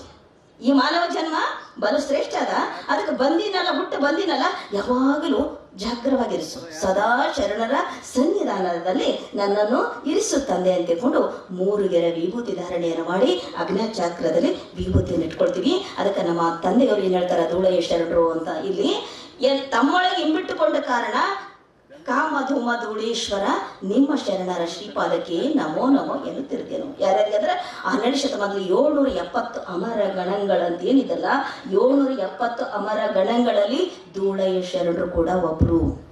1,96,000 ಶರಣರಲ್ಲಿ ಇವರು ಕೂಡ ಒಬ್ರು. ಇಲ್ಲಿ ಏನು 5 ಜನ ಶರಣರ ಜಯಂತಿಗಳನ್ನು ಆಚರಣೆ ಮಾಡ್ತೀವಲ್ಲ, ಇವ್ರು ಯಾರೂ ಸಾಮಾನ್ಯರಲ್ಲ. ಜಾತೀಯತೆಯಿಂದ ಬಿಡುಗಡೆಯಾಗಿ ಲಿಂಗಾಯತರಾಗಿ ನಿಜವಾದ ಮಾತನಾಡುವ ದೇವರಾಗಿ ಪರಿಶುದ್ಧ ಜೀವನ ಇಡೀ ಜಗತ್ತೇ ಕೊಂಡಾಡ್ಬೇಕಾಗಿದೆ. ಜಗತ್ತೇ ತಲೆಗ್ವಾಗಬೇಕು ಅಂತ ಒಳ್ಳೆ ಸ್ಪರ್ಶ ಅಂತ ಕರಿತೀವಿ, ನಡೆ ಸ್ಪರ್ಶ, ನುಡಿ ಸ್ಪರ್ಶ ಅಂತ ಕರಿತೀವಲ್ಲ, ಅಂತ ಜೀವನವನ್ನು ಮಾಡಿದಂಥವ್ರು ನಮ್ಮೆಲ್ಲ ಶರಣರು ಇವರು. ಅದಕ್ಕಿಲ್ಲಿ ಕಾಯಕದಲ್ಲಿ ಎಂತ ಪ್ರತ್ಯಕ್ಷವಾಗಿ ಧೂಳಯ್ಯ ಶರಣರನ್ನ ಕಾಯಕ ಹೆಂಗಿತ್ತಂದ್ರೆ, ಚರ್ಮ ಹದವನ್ನ ಮಾಡ್ತಾ ಮಾಡ್ತಾ ಸಾಕ್ಷಾತ್ ಲಿಂಗ ಭಾವದಿಂದ ಅಂದ್ರೆ ಧ್ಯಾನ ಸ್ಥಿತಿ ಅಂತ ಕರಿತೀವಿ, ಆನಂದ ಸ್ಥಿತಿ ಅಂತ ಕರಿತೀವಿ. ಆನಂದ ಸ್ಥಿತಿಯಿಂದ ಆ ಚರ್ಮವನ್ನ ಕುಟ್ಟಿ ಹದ ಮಾಡ್ತಾ ಮಾಡ್ತಾ ಇರ್ಬೇಕಾದ್ರೆ ಒಂದು ಸಲ ಏನಾಯ್ತು, ಇವ್ರ ಕಾಯಕಕ್ಕೆ ಆ ದೇವರಿಗೆ ಇಷ್ಟ ಆಗಿತ್ತಂತ. ಅಂದ್ರೆ ಅವರ ಕೂಡುವಿಕೆ, ನಿಂದಿರುವಿಕೆ, ನಡೆಯುವಿಕೆ, ಮಾತನಾಡುವಿಕೆ, ಓಡಾಡೋದು, ಶಿವತತ್ವ, ಲಿಂಗ ನೋಟ, ಲಿಂಗ ದೃಷ್ಟಿ ಅಂತ ಕರಿತೀವಿ. ಇಡೀ ಕಾಯಕವನ್ನ ಮಾಡ್ತಾ ಮಾಡ್ತಾ ಅವರಿಗೆ ಅರಿವಿಲ್ಲದ ರೂಪದಲ್ಲಿ ಕಾಯಕದಲ್ಲಿ ತನ್ಮಯರಾಗ್ತಿದ್ರು. ನಮಗೆಲ್ಲ ಅರಿವಿರ್ತದ, ಮುಳು ಚುಚ್ಚಿದ್ರು ಅರಿವಾಗ್ತದ ನಮಗ, ಹೌದಿಲ್ರಿ? ಖಾಲಿ ಮುಳು ಚುಚ್ಚಿದ್ರು ಅರಿವಾಗ್ತದ. ನಮ್ಮ ಶರಣರು ಸಂಪೂರ್ಣ ಧ್ಯಾನಾಸಕ್ತರ ಅವಸ್ಥೆಯಲ್ಲಿ ಕಾಯಕ ಮಾಡ್ಬೇಕಾದ್ರೆ ಒಂದ್ಸಲ ಏನಾಗ್ತದ, ಇವ್ರ ಕಾಯಕಕ್ಕೆ ಒಂದು ಮಹತ್ವ ಈ ಜಗತ್ತಿಗೆ ಕೊಡ್ಬೇಕಲ್ಲ. ನನ್ನನ್ನು ಅರ್ಥೈಸ್ಕೊಂಡರಲ್ಲ, ನಾನೇನು ಅನ್ನುವಂಥದ್ದು ಧೂಳಯ್ಯ ಶರಣರು ಅರ್ಥ ಮಾಡಿಕೊಂಡಿದ್ದಾರೆ. ತನ್ನೊಳಗೆ ಇಂಬಿಟ್ಟುಕೊಂಡಾರ. ಶರೀರವೇ ಲಿಂಗಮಯ ಆಗ್ಬಿಟ್ಟದಲ್ಲ, ಶರೀರವೇ ಸಾಕ್ಷಾತ್ ದೇವಾಲಯ. ಏನ್ರಿ? ಶರೀರವೇ ದೇವಾಲಯ ಆಗಿತ್ತು ನಮ್ಮ ಧೂಳಯ್ಯ ಶರಣರ ಶರೀರ. ಅದಕ್ಕೆ ಇಂತಹ ಪರಮಾತ್ಮನ ಕಾಯಕ್ಕೆ ಮೆಚ್ಚಿ ಪ್ರತ್ಯಕ್ಷನಾಗಿ ನೀನು ಒಂದ್ಸಲ ಕೈಲಾಸಕ್ಕೆ ಬಾಪ ಅಂತ ಕರೆದರಂತ. ಯಾರು ಸುಮ್ಮನೆ ಕತಿ ರೂಪದಲ್ಲಿ.